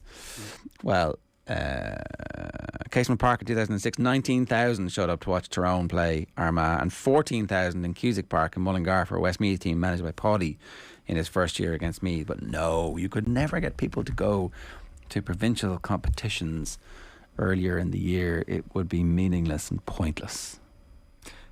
Yeah, but at the same time, this is going to be meaningless and pointless, this competition, which is literally a pre-season competition, to be fair. Like, why are we doing this? We're doing this because it cements the power of the provincial councils. This is them slowly clawing back. In Terminator 2, when the T2000, when he gets broken, he slowly reassembles. Yeah. And you don't notice it until he's actually back. And it's like, this is the slow reassembling of the power of the provincial councils. Michael Reynolds and Brian McAvoy are somewhere right now slowly reassembling. Well, I would say that they don't need to reassemble at all. They had their win at Special Congress a few weeks ago, and now it's moving from a position of power. It says in the piece that it's because that there's going to be inter-county training from December now as opposed to January. So why is that happening? Because there would be friendlies organised, challenge matches organised anyway, and now they're going to give it a structure instead, so that that seems to me like one of the sticking points of a split season immediately, doesn't it? If you're going to have inter-county teams back from December, does that not automatically put the split season thing into jeopardy? You're still going to have a couple of club championships that run into championships, but competitions that run into December. Yeah, but I think most clubs will be finished at that point. So the club's off season will be in, and club leagues will restart. So I think it's like you could easily start training for a proper interprovincial competition, which starts at the end of January, sometime in December if you wanted to, although it turns out you don't need to. So Rory hits out is the back page of the Irish Daily Mail. We spoke about this story a little bit earlier on with Nathan Murphy. McIlroy critical of Norman's Saudi plans. So Rory McIlroy wants no part of it. I'd say my view only hardened after the first appointments, referring to Norman. Then when the other selected individuals also came on board, I'd say that just hardened my opinion even more. There's been a bunch of people signed up to work for Greg Norman's company, which is trying to build a Saudi Arabian tour as a rival to the PGA Tour, and Rory McIlroy said no, it's not going to happen for him. So that's the story on the back of the Mail this morning, and that is really it from the papers. I think, was there anything else that you'd seen that you wanted to? Well, McIlroy's gone green is the other headline about Rory McIlroy. I'm not sure, did you see this? He's got his conscience about the world heating up, and about his PJ. About his private jet. He says that it really hit home. I'm not sure if you ever had this feeling, but it really hit home for him when he was flying from Shanghai on a private jet, a proper private jet on his own. Are you up to speed on the latest? I was just about to make the joke, it was like private jets is something that Rory McIlroy was willing to make a little bit of a step back on, unlike some people who run a famous media family in a television show called Succession. They did in the end, right? Spoiler. So the All Blacks don't do friendlies. Everything Ireland got, they earned, is Gordon Darcy's piece today. And then the World Rugby Awards are kind of largely controversy free, except when we get snubbed, when Brian O'Driscoll should have been World Player of the Year. South Africa award snub shows North-South divide perception. So no Coach of the Year award for Rassie Erasmus. Who is the Coach of the Year? I didn't see the shortlist. Rassie Erasmus is Coach of the Year. He is, yeah. Even though he's not coach of a rugby team, he is still Coach of the Year. So Jacques Niembar should be obviously the candidate, but Rassie Erasmus... He's just a water boy. No. Niembar was a water boy when he was the physio. Yeah.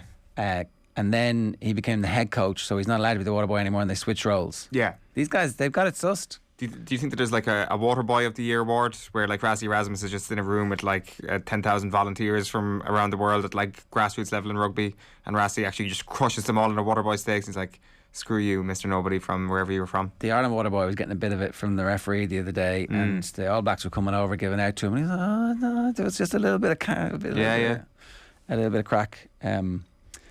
It's good when your scrum coach can wander on and just start having the chats and like, oh, I got the yellow babe. I'm What? But he should get all those scrum coaches trained up on as a physio. Like, I mean, just as part of the long game, because that's obviously why Nina Barr was able to enter the field of play, was because he was a physio. Is Rassi a physio as well? I know we're going over old ground here from July, but that was certainly why Nina Barr was allowed on in the past, because he could treat injuries. Yeah, Nina Barr's have been overlooked. That's the headline on the South African. I mean, look, these awards, they seem to all of a sudden matter. Everybody's nursing their grudges now, 2 years early. It is going to be the most high octane, bullshit filled World Cup that we've ever seen. You're just missing Gatland. Could he get a job somewhere? Australia. He could. Australia on a nice little upward trajectory at the moment. He could. They need someone to just take that and overachieve, and all of a sudden you've got potentially a semi-final team there on the easy side of the draw as well. Is there Scotland? I mean, that was what I was thinking. That would be amazing. In our group, in the South Africa group. Oh my God. And then coming out of that group going, look what I did. I either slashed Ireland or slashed the Springboks. And one of those two things would almost certainly happen. That is one thing we're missing, is just a bit of Gatland. Gatland versus Rassi in that group would be epic. Scotland versus South Africa.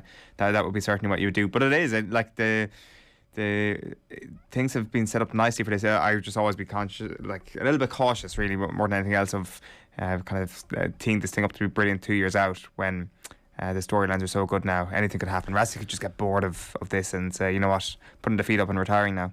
All Blacks coach Ian Foster, Australia's Dave Rennie, England's women's coach Simon Middleton, and New Zealand women's sevens coaches Alan Bunting and Corey Sweeney have been nominated. So all men, but a mixture of the men's and women's coaches in the same Coach of the Year award. Do you think Rassi is going to release a 60-minute video telling you why Rennie is not a great coach, telling you why Mara Itoje shouldn't have been anywhere near that 4-man shortlist? I think that's the type of stuff that he doesn't need to do. He gets his burner accounts can do that for him, and True. Also his work is done.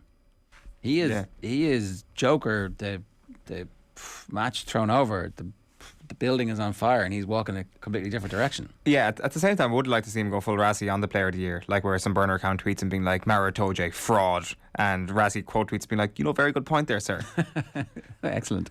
11 minutes past 9 this morning. Be the first to get tickets to see Northwestern Wildcats versus Nebraska Huskers at the Aviva Stadium on Saturday, 27th of August 2022, through the official game pre-sale this Thursday. That's tomorrow. If you're looking for a Christmas present for the NFL fan in your life, then we got you sorted. Sign up to the Club Gridiron mailing list on otbsports.com/Club Gridiron to get your pre-sale tickets. The Snap on OTB is brought to you in association with the Aer Lingus College Football Classic, and there will be a live episode on Thursday at 2 o'clock for you. Irish sailor Finn Lynch is going to join us next this morning here on OTB AM.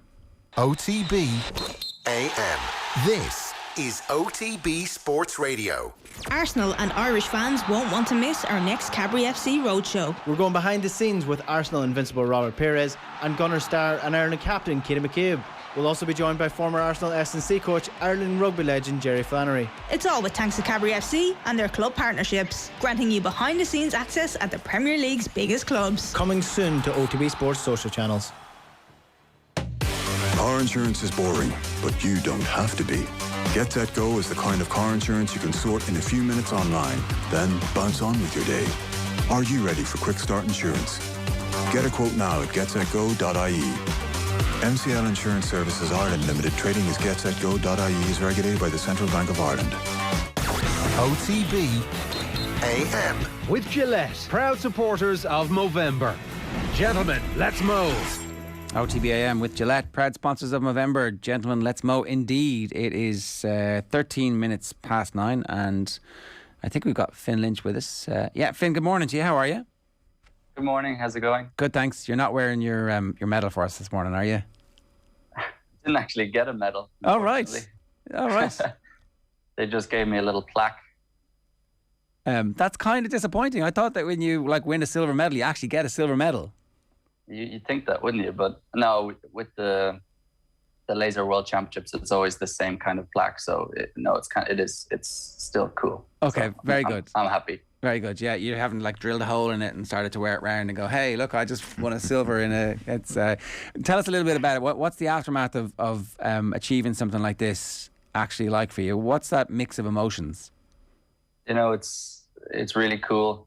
I've been doing this a while now.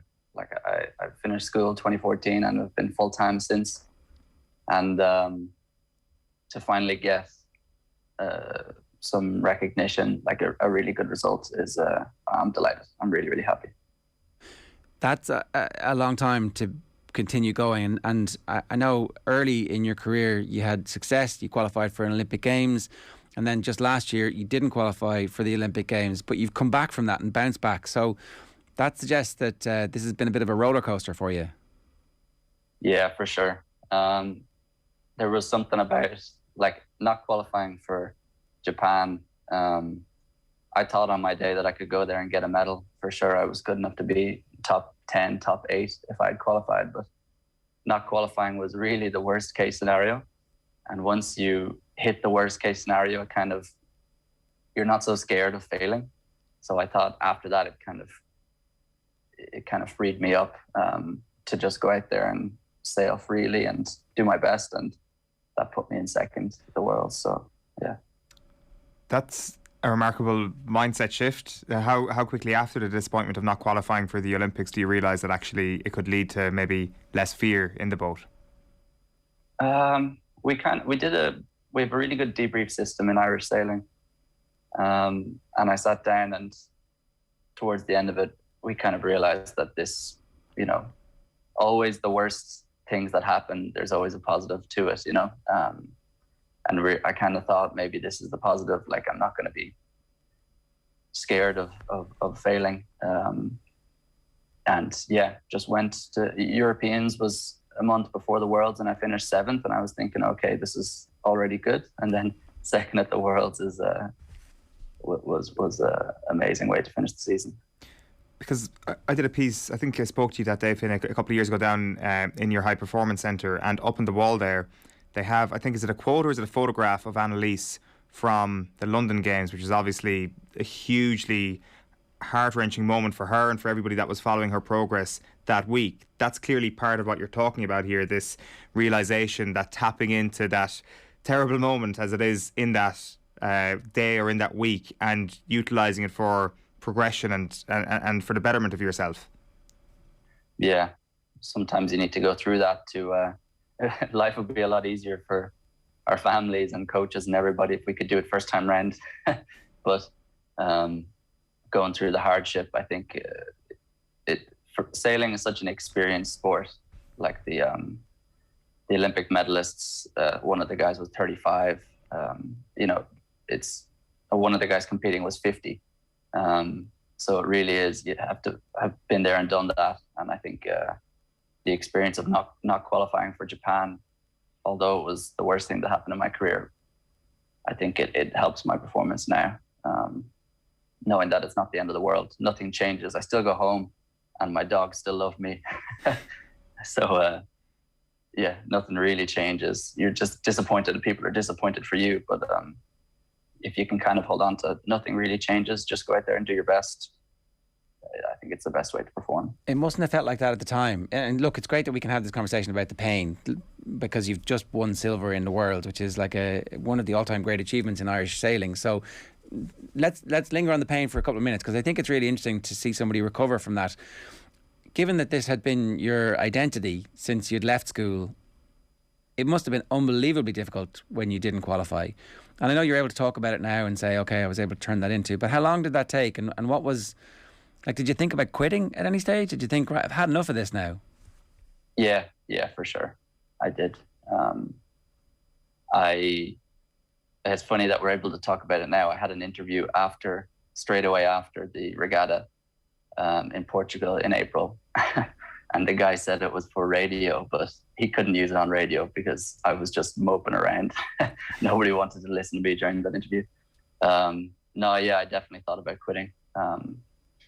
I was fully ready to just give it one more go for the Europeans and Worlds.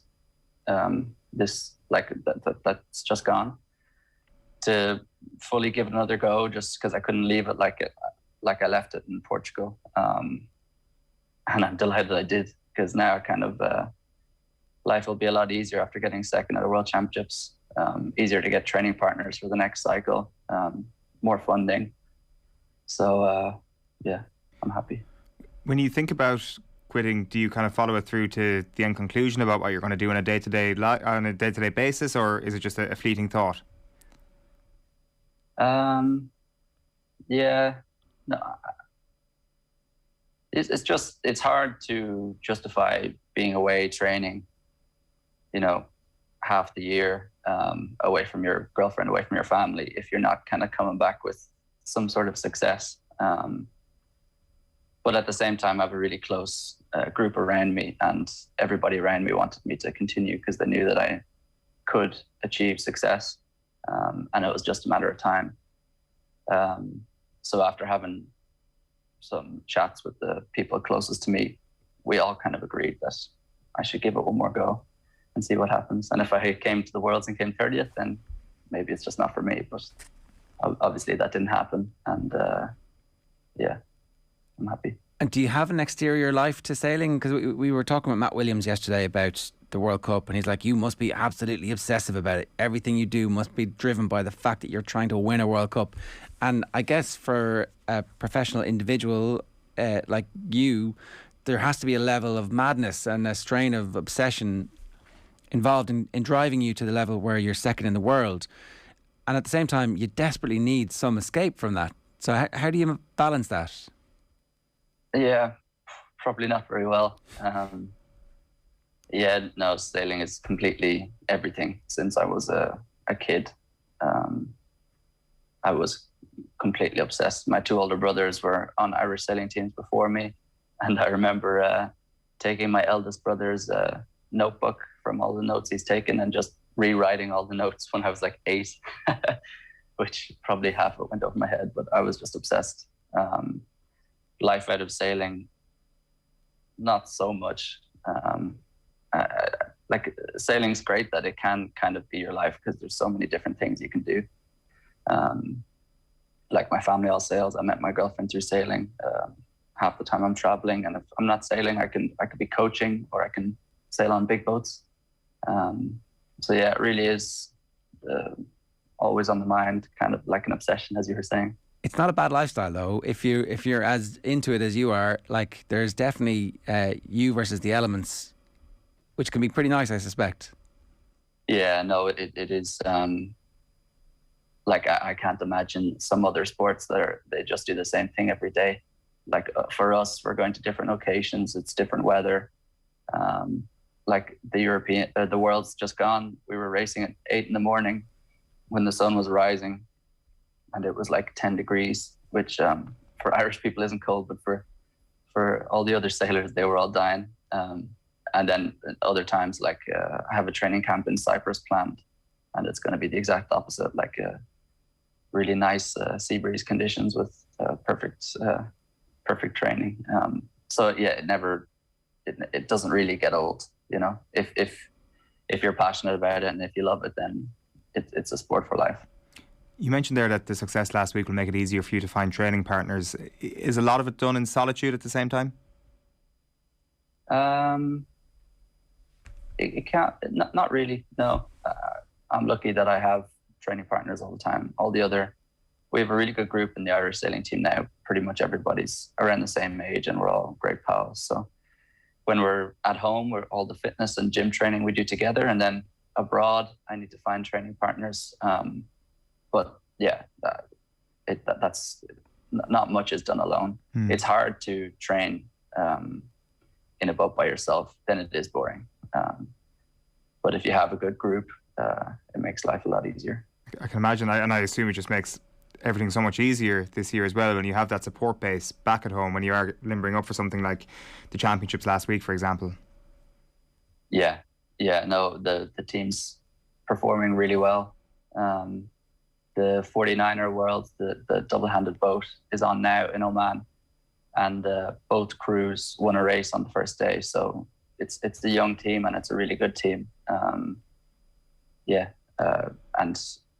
I definitely think if we kind of keep working hard, keep our heads down, that Paris could be good for the Irish sailing team. Finn, you won silver at the Laser World Championships in Barcelona.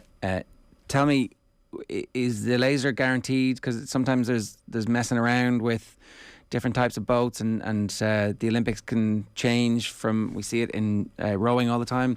The laser's fairly standard. It's always going to be there. Is that fair? Yeah.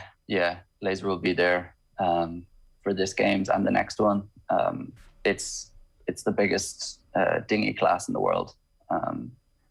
So it's fairly certain that it'll stay. It's a really popular boat. And just explain how the event works for everybody, because as far as I know, there was 8 races, and the guy who got gold, you actually had better results in the whole 8 races, but actually he wins gold because they take out your worst performance. Is that what happens? Yeah. So after you finish 4 races, you can take out your worst result, and after you finish 10, you can take out your another result. But at the Worlds last week, we only raced 3 of the days because the weather was quite mad. We didn't actually race the last day, so we were waiting on shore from early in the morning until like 2 to find out if we were going out. And I obviously knew that I was in a medal position, so that was a mixed emotions. I needed to get psyched to try go out and win the Worlds, because you don't get that opportunity very often. But then at the same time, I was like, oh, well, I'll take silver. waiting on shore for the wind. But yeah, we have 2 races per day usually of around an hour over a 6-day competition. So it's a real endurance sport. And you could get a range of conditions during the week, from strong winds to light winds. And it's a game of consistency. Who can keep their scores low on average for the whole week. And I did that this week, and I had my worst score was much better than the Kiwi guy who won, but he deserved to win. He did really, really well. If there was one more race, it would have been interesting. But yeah, it is what it is. And you talk about the endurance there. What is your fitness level like? How much time do you spend on fitness versus technique on the water? A lot. In my boat particularly, it's like 50% fitness, 50% sailing. So we would be training a lot on the bike and in the gym a couple of days a week. So this off season now, it looks just like I'm pretty much going to be training like a cyclist, doing some gym and little bits of sailing, and then ramp it back up for the season in the boat next year. But yeah, we train a lot on the bike. Like, give us distances when you say you're training like a cyclist. So is it on a stationary bike, or are you actually out on the road? Yeah, out on the road. We probably do 2 or 3 cycles, maybe over 2 hours. And then all the other days you're either doing recovery or like you're still on the bike. You're cycling 6 or 7 days a week. Just to build up that endurance, because on the last day of the regatta, if you're still feeling fresh, it's a huge benefit. Right, that's interesting. I didn't realise what the balance was like, and it's obviously a very mentally tough sport, because you get fatigued, and then you have to be very precise technically as well. That psychology, how has that piece been for you over the last number of years, where you do have early success, you do get an Olympic Games very early in your career, and then afterwards you don't? So is there a sports psychologist in your team, and what's that relationship like at the moment? Yeah, no, I've been working with sports psychologists since I was 13. But as you grow older, everything changes, and as you get more professional, you feel pressure more as well. Like, for example, for Rio qualifying, you could say it was lots of pressure in the trials, but at the same time, I had nothing to lose. I was this young guy. I was the youngest guy to qualify. So it was a completely different type of pressure to Tokyo in the last qualification, where I was the favorite to qualify. People were all thinking, oh, the Irish guy will qualify and we'll see about the other spots. So yeah, it's just about experiencing all the different emotions and feelings that come up in those like clinch moments. We prepared as well as we could have for the trials, like really doing mental imagery and trying to replicate what it will feel like, but you can't replicate what it feels like to sail in Olympic qualifications when qualifying for the games is your life. But sports psychology is a huge part of sailing, and it's definitely what sets the best from the rest. And so was identifying what happened when you failed to qualify useful when it came to day 3 or day 2 of the Worlds this time, where you were like, actually, you know what, I'm in contention here? Were there similar things that you could look back on? I didn't do this well when I failed to qualify for the Olympics. I'm going to do this well now when there is a medal on the line for the World Championships. Yeah, it's just about staying in the moment, which is very easy to say and very hard to do. You can't be thinking about like what's going to happen if you mess up, or even what's going to happen if you win. You just need to stay in the moment and kind of go with the flow. And if you can do that every race, and then kind of nearly if you can come to the end of the regatta and be like, oh, okay, I am in a medal position, I hadn't thought about this yet, that's a good sign, I think. And is that what happened with qualifying for Tokyo, that it just, the moment became too much, you were thinking too much about the future? Yeah, 100%. It was,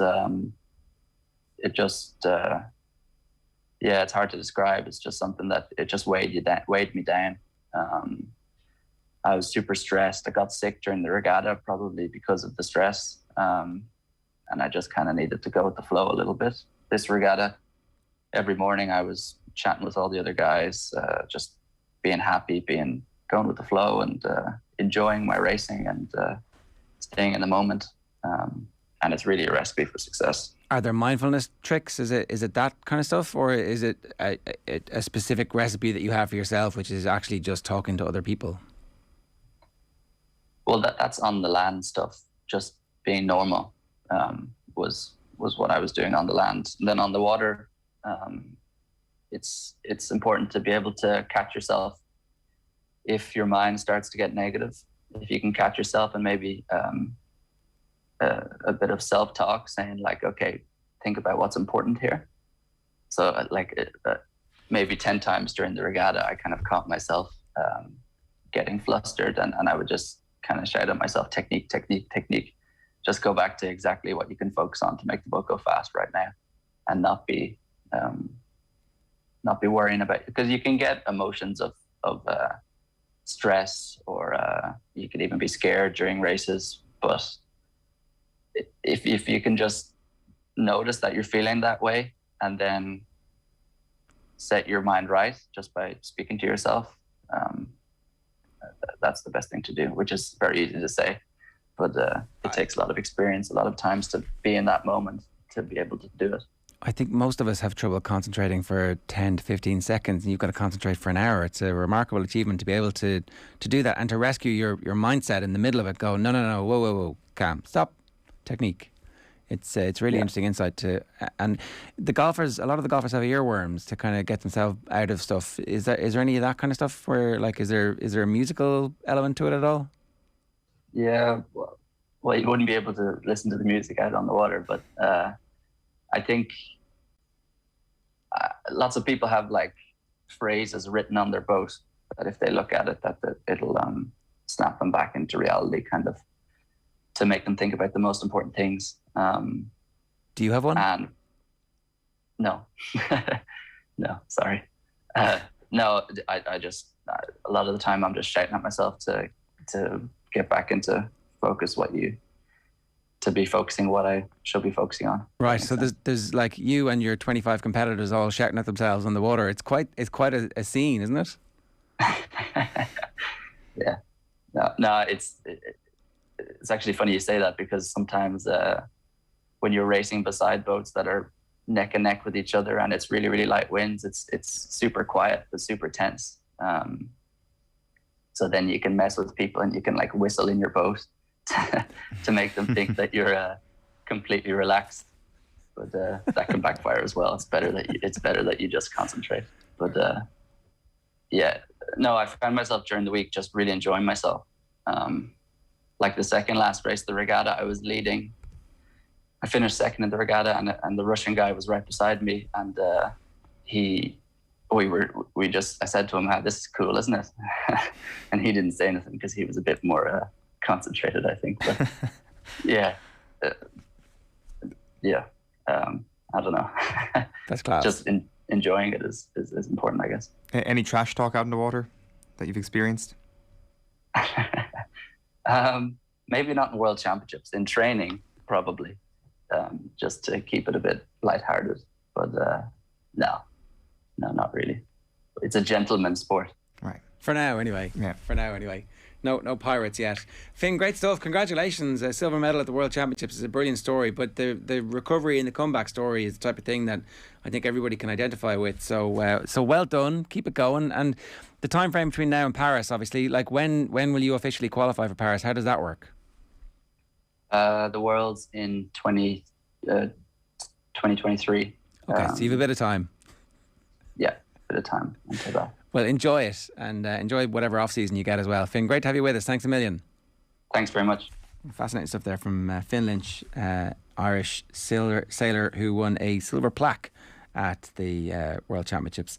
Right, OTB AM with Gillette, proud sponsors of Movember. Gentlemen, let's mow. Did you get out in the water that day when you were out there? Yeah, we did. We got brought out, and I don't think I was under the same boat as Finn, but it was a different boat, and we got to see them do their thing. And I'd say that he's probably right there when he says there's a bit of trash talk in training and stuff like that. It is really a team that they've got down there in Dunleary.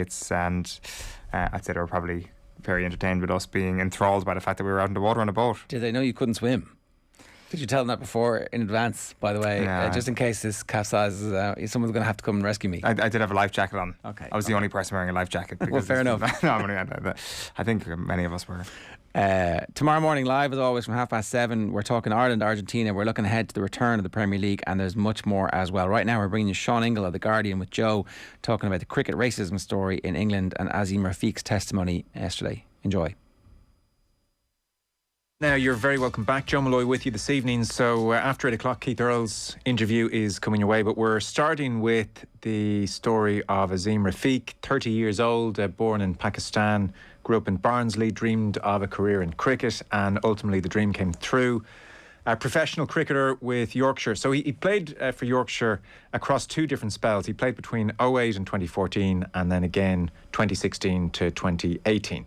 And he made his senior debut aged just 17. He was the youngest man to captain Yorkshire. He was the first person of Asian origin to do so. There would have been a sense in the outside, God, this guy's career is going very well. It turns out behind the scenes he was deeply unhappy with the treatment he was on the receiving end of, allegedly.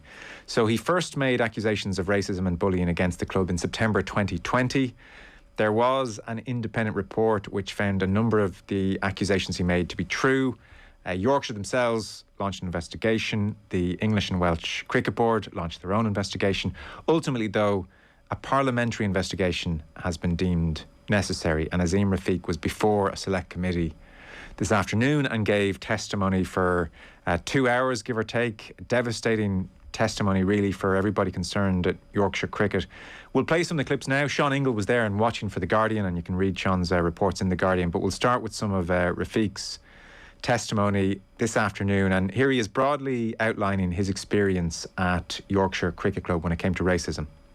Pretty early on at the club, I joined a dressing room full of my heroes: Michael Vaughan, Matthew Hoggard, part of the 2005 Ashes team, and it was just the most surreal moment for me. I entered that dressing room. Pretty early on, me and other people from Asian background, there was comments such as, "You lot sit over there near the toilets," elephant washers, the word "paki" was used constantly, and there just seems to be an acceptance in the institution from the leaders, and no one ever stamped it out. To be honest, all I wanted to do is play cricket and play cricket for England, and live my dream and live my family's dream. So another clip from Rafiq here. He's talking about the former England cricketer and one-time Yorkshire captain as well, Gary Ballance, and his use of the word Kevin. Kevin was something Gary used to describe everyone of colour in a very derogatory manner, whether that be publicly, whether that be within the dressing room, whether that be opposition. This is an open secret within the England dressing room. This is anyone that's come across Gary would know that that's a phrase he used to describe people of colour. It was used in a derogatory manner all the time. So you're saying there that effectively in the England dressing room they use the name Kevin to signify people of Afro-Caribbean origin, is that correct? Anyone of colour. Anyone of colour. Anyone of colour. And is it true that there is an England cricketer as well named as Black Dog, Kevin, as an in-joke? Yeah, that is true, because Gary and Alex Hales at the time got really close to each other when they played for England together, and that's my understanding. Obviously, I wasn't present in that dressing room, but that's why I understand that Alex went on to name his dog Kevin because it was black. Now, as of yet, I haven't seen a response from Alex Hales to that allegation. If one comes in, we'll certainly bring it to you. So we'll continue, though, with the testimony this afternoon of Azeem Rafiq. His son in 2017, so this is his second spell at the club. He was there from 16 to 18 in his second spell, and he said initially on returning to the club there was a better culture, but that things deteriorated, and I suppose that would have reached nadir when his son was stillborn in 2017. And as you'll hear, he doesn't feel the club or his employers treated that situation with any kind of empathy. Till right at the end, I was in complete denial as to what was going on. It was only around back end of 2017, and when I lost my son, I went, you know what, hold on a minute. I've seen other players have family tragedies and get support beyond measure, and I've just carried my son from the hospital to the graveyard, and how I'm getting treated here is not right. And to me, it became very clear that even myself, that I'd been looking the other way. And there's a real problem here, not just Yorkshire, throughout the country. And I'm going to be the one that's going to speak about this. End of 2017, we had a really difficult pregnancy. And through that time, the treatment that I received from some of the club officials was inhuman. They weren't really bothered about the fact that I was at training one day and I get a phone call to say there's no heartbeat. Really, around the loss of my son, the sort of attitude of Andrew Gale, the coach, saying to me that I'm making it more than what it is before the loss. After the loss, hardly ever anyone saying, actually, mate, are you all right? Is your wife all right? It was all about, well, he raised bullying last year. Before he raises something big, let's get rid of him. Now, just one last clip. It wasn't just Rafiq there this afternoon. So here's Roger Hutton. He is chair at Yorkshire Cricket Club, and he was asked if he believes the club is institutionally racist. Well, the report concluded there was insufficient evidence. The panel concluded that there was insufficient evidence. I have to observe that in the last few months there's been a substantial amount of thoughtlessness and ignorance, a reluctance to apologise, a reluctance to see Azeem as the victim, and a reluctance to put into place the recommendations, which I think are really important in this process. That sounds to me like you're edging towards the word yes in answer to my question. Would that be fair?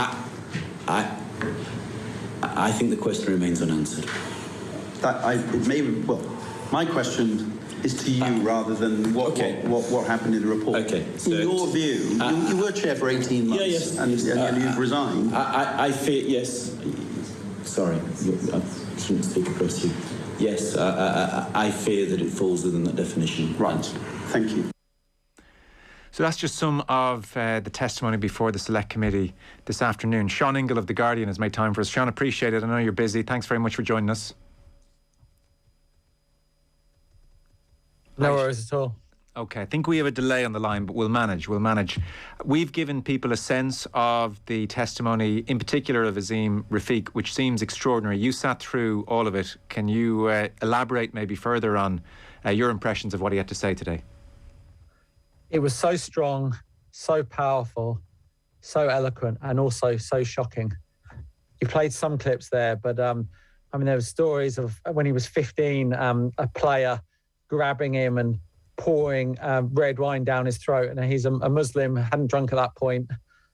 You kind of looking at it, it's not just the racism, it's not just the bullying, it's just the lack of sheer humanity at Yorkshire County Cricket Club that was also so appalling. It was one MP called it a horror show, and that was absolutely right. Anything else in his testimony which struck you or you think is worth mentioning to those of us who didn't get to sit in on it in full? Sure. There was so much. It was interesting. He was asked, essentially, he said this went all the way to the England dressing room. He mentioned Alex Hales. He mentioned Gary Balance. He also said about Joe Root, who's the current England captain and also plays for Yorkshire. He said, Root is a good man. He never engaged in racist language. But then he added, I found it hurtful because Rooty was Gary Balance's housemate and had been involved in a lot of socialising where I was called a P-word. It shows how normal it was that even a good man like him doesn't see it for what it was. It's not going to affect Joe, but it's something I remember every day. So it's not just the abuse, it's good men like Joe Root, the England captain, saw this and didn't say anything, turned away. It's very interesting. He was asked why he came back the second time, and he said that actually there was an Australian captain, Jason Gillespie, who was the coach at the time, and he has an Indigenous background in Australia, and he said under him he really thrived. He said he in his written testimony he quotes board reports from 2016, which when you read them they say things like he's thriving, his energy, skill, and the sharp cricket brain is going to and will be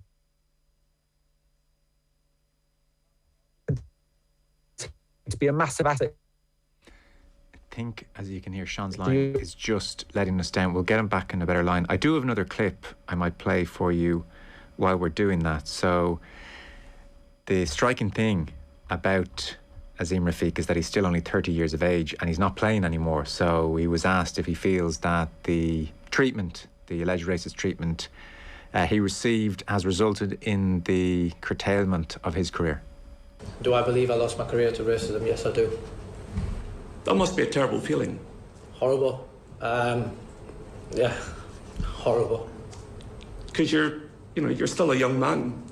So to be looking at your age at a lost career must be very upsetting. Yeah, horrible. But you know what? Maybe what was written for me was this. And maybe that's just what it was. I'm a massive believer everything happens for a reason. And like I said, hopefully in 5 years' time, we're going to see a big change. And I can look back at it that I did something that is far bigger than any runs I got or any wickets I got. Just to expand on some of his comments, so we heard the clip there of him talking about the treatment after the stillborn birth of his son. And he says that the club's director of cricket, Martin Moxon, the former England and Yorkshire player, had verbally gone for him. He said, the first day back after losing my son, Moxon literally got me in a room and ripped the shreds off me. I've never seen him speak to anyone like that at the club. And Sean Ingle mentioned a couple of very high-profile names. We're talking about the current England Test captain in Joe Root, not saying anything as this treatment happened. And then other prominent figures like Michael Vaughan, the former captain. Rafiq alleges that the former England captain, BBC cricket pundit Vaughan said, there's too many of you lot, we need to do something about it. Vaughan says in a statement in response that allegation is the worst thing I've ever experienced and he cannot allow his reputation to be trashed unfairly. And Rafiq's response was, well, it's a long time ago, Michael might not remember it because it doesn't mean anything to him. Sean Ingle of The Guardian is back with us. Sean, sorry we lost you there. We're talking about big names here in English cricket. This tears the sport wide open. I'm not sure what the fallout is going to be here, but it's going to be severe. Yeah, absolutely. It's a dark day for English cricket. Rafiq also talked. He said it wasn't just Yorkshire it was, English cricket, he said, was institutionally racist, and so talks about being up and down the country, with players of Pakistani heritage still being called the P word, still being not getting the opportunities they deserved, and it was painful. I mean, but what came across was how impressive Azeem Rafiq was. You don't speak for that long and that powerfully and eloquently without it had such a power so truth has a power of its own, and he certainly had that. It was devastating. And afterwards, the ECB, the English cricket, England and Wales Cricket Board came along and were harangued and criticised by MPs, and rightly so. And they too many buzzwords, too many consultancies, not enough real action, I think, was the takeaway from that bit. And what has happened thus far, Sean, with regard to action and consequences? Have a bunch of people retired, resigned, or been fired? What has been the fallout even up to this point? Well, Yorkshire, we've already lost. Yorkshire have already lost their chairman and their chief executive. Martin Moxon, who you mentioned, is on. He's the club's director of cricket. He is on stress leave at the moment. But yeah, it's that what also came across in all this was that if it hadn't been for the MPs in doing this investigation, and obviously Rafiq and the others are allowed to speak in Parliament under privilege, which means anything they say they won't be liable for and can't risk getting sued. Without that, Yorkshire, from the sounds of what Hutton was saying, we're trying to sort of ride this out, and the hope that people would smear Rafiq, would essentially say, it's just one person. And they very nearly got away with it, but what came across was utterly devastating. Yeah, I must say, on numerous occasions, I think your select committees over there put ours to shame, and this may be another instance in which they've done so. So, in effect, until this select committee got involved, the investigations were proving unsatisfactory. Is that why they got involved? Clearly, Rafiq or somebody let it be known that things weren't progressing as they should. Yeah, and I think also the work of the ESPN Cricinfo journalist George Dobell has played a big part in this. He had got hold of the Yorkshire report, which does lay out a lot of these allegations, these devastating allegations, and sort of got digging and got to work. But because they were so legally contentious, I think he realised he couldn't publish all of them. And even now, the MPs aren't publishing all of it under legal advice, but they are able to use these committees to hopefully get somewhere towards the truth in all this. So we've seen numerous players named, like I saw Tim Bresnan was named, and since Rafiq's evidence he has apologised unreservedly, and here and there over the last couple of weeks we've seen different players half apologise or half try to explain their actions. Certainly some of them, Sean, it seems, were putting this down to banter, friendly banter, dressing room banter, probably inappropriate for the real world. But in our little group, it was okay, and it was okay for everyone. And I'm almost surprised to hear these allegations now in such a serious light. Well, that was certainly Gary Balanceford that was his thing last week. He was basically claimed it was a back and forth. When you actually read Rafiq's witness statement, there's an awful lot more about balance, which again, shocking, a pattern of behaviour, using the P word. It's all in his witness statement that was published by Parliament today. It goes into pages. There doesn't seem to be anything that Rafiq has said to balance apart from calling him Zimbo, which is not the same thing at all. It really isn't. To say that sort of half a dozen of one, half a dozen of the other is utter nonsense. And perhaps the tragedy here for Yorkshire here is that Rafiq made it clear that all he wanted was an apology. All he wanted was some, recognition of what he'd gone through, and yet he didn't even get that. And the other thing was, the Professional Cricket Association, that's supposed to be a sort of trade union for cricketers. He had a phone call with one of their lawyers, who told him, "You don't got a case," and he subsequently found out that he discovered that if they had backed them, it would have used too much of their budget. But he did say, Matthew Hoggard, the former England fast bowler, had phoned him up after he'd appeared on Sky, and he said he didn't realise what he'd done and he was really sorry. And he said, told Parliament, I really appreciate that. He didn't want a lot, he just wanted something, and Yorkshire didn't give him anything. Yes, because I noticed as well even on Michael Vaughan, I was reading the quotes on Michael Vaughan as we were getting you back on the phone. Rafiq did stress and say, it's important on Michael that we don't make it all about Michael. He doesn't strike me, Rafiq, here as somebody who wants to see various people burned at the stake and destroyed.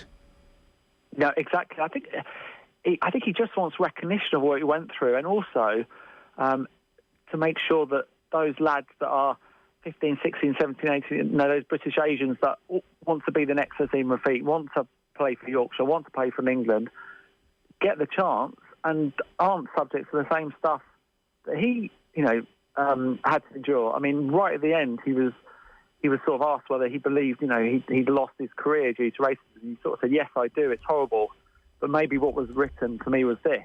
I'm a massive believer in everything happens for a reason, and hopefully in 5 years' time we're going to see a big change. I mean, I think we can all only hope that he's right on this. Yeah. So he certainly gives the impression this went far beyond Yorkshire, right into the England dressing room, and most likely, it would seem, if this is the culture, it was in dressing rooms up and down the country. Was this, Sean, an open secret in British sports? I mean, so what I mean by that is, I would be really surprised, I think. I mean, nothing surprises you, obviously, but I think I'd be surprised if it turned out in a Premier League dressing room this sort of stuff was going on in the last couple of years. I mean, I could be totally wrong about that, but that'd be my sense of things. Would cricket have had a bad reputation when it comes to the issue of racism, if you follow my point? Cricket is not one of the sports I cover on a day-to-day basis. I cover most other sports, and in most other sports I would agree with you. I think, though, the signs were there. There was an investigation in 2010 that unearthed, that spoke to British Asian county players who, and they sort of told some academics that they'd experienced issues. There was another investigation in 2014. We've got Yorkshire historically have had a long history of racism among its supporters, which Rafiq also referred to. So I think it was there, almost hiding in plain sight. And Rafiq himself had spoken up about this a couple of years ago. So I'm staggered really low at the extent and scale. I thought when a couple of weeks ago it might have been the odd bad apple. I mean, it's not quite the whole orchard, but it's a hell of a lot worse than I'd assumed it was. Yeah, it really is. I mean, where English cricket goes from here over the next number of weeks and months, I don't know. But I suspect this may prompt other testimonies. That's the point now, isn't it? Exactly, and perhaps not just in cricket. You would hope that other athletes that have seen similar things on the sports do now feel emboldened and brave enough to speak out. I mean, I think we should also perhaps say, Owen Morgan deserves some credit here, because when you speak to people like Mo and Ali and the players who play predominantly for the one-day England team, they do talk about how good the culture is there. So it's, I think that's worth it. I think he has done a lot to help foster that. But clearly elsewhere in the sport, there are a lot of problems. Okay. Sean Ingle from The Guardian. Much appreciated, Sean. Thank you. Thank you. The anecdotes actually, in some ways, explain the condition best. Like Donncha O'Callaghan's wedding in 2009, where you've been, a little bit a part of Munster winning a European Cup and a little bit a part of the Grand Slam, and you've got to think life's good and there's great times ahead, and you're going to his wedding and you hit some traffic on the way that Christmas, and you said your mood goes from 0 to 100 in frustration and anger in no time. Want to turn around, don't even want to go to the wedding anymore, don't want people to see me. I was like, wow, geez, okay, moments like that was the part of the fight in your head. Yeah, it was. And there've been many, like my mood could just go like that for any reason, that was just one little story. Yeah. But yeah, Darren Sutherland's that really, really hit home with me. When you think about how successful he was, and I think he was living in London on his own, and pursuing his career in boxing after a bronze medal at the Olympics, a massive achievement. And that was 2009. I was sitting at home. Edel was at work, and I've been curious. Well, I had a lot of time. Back then we could be in at you know, at 9 o'clock and we could be finished by 10:30, and Edel wouldn't come home till 6. So I'd like all them hours to myself, and you know, thoughts were coming into my head because I had, as I said, we spoke about the tragedies, you know, and even then in 2009, I still kept it for another 4 years, you know, and I could just feel myself. I was just getting deeper and deeper and deeper every year. And they were happening more often. My mood swings and my emptiness, you know, it nearly became my default. Right. The odd day of happiness and trying to hide it became exhausting. And Joe Schmidt took over in 2013. I was in one of his camps, and I just called the doctor up to the room, Anna Falvey, and I said, I need help. You know, I'm in Irish camp. I'm in Carton House. You know, I have a child at home. Everything should be brilliant, but you know, I'm living in hell in my internal thoughts. And thankfully, you know, I got help. I went and seen a psychiatrist in Cork, and I wouldn't leave his office until he gave me a pill. You know, first of all, he diagnosed me with bipolar, and he said, look, let's go off and see how you are for the next couple of weeks. And I was like, no, I'm not leaving your office. I don't want to go back out and unless you can fix me. And you know, in a way, the pill, you know, obviously being prescribed medication, it was I was delighted to get it. But then as I was starting to research, you know, over the couple of years, I was like, I felt bad. I felt ashamed of taking medication for mental health. And I went off it, you know, cold turkey. And Edel was I told no one about it, and Edel was starting to ask me questions. She says herself, she could see it in my eyes. She could see I was changing. And, you know, and that tour to Argentina in 2014, I was supposed to go on. I was trying to get out of a rut, and I ended up, I suppose, going on a bit of a bender, you know, trying to get a bit of happiness.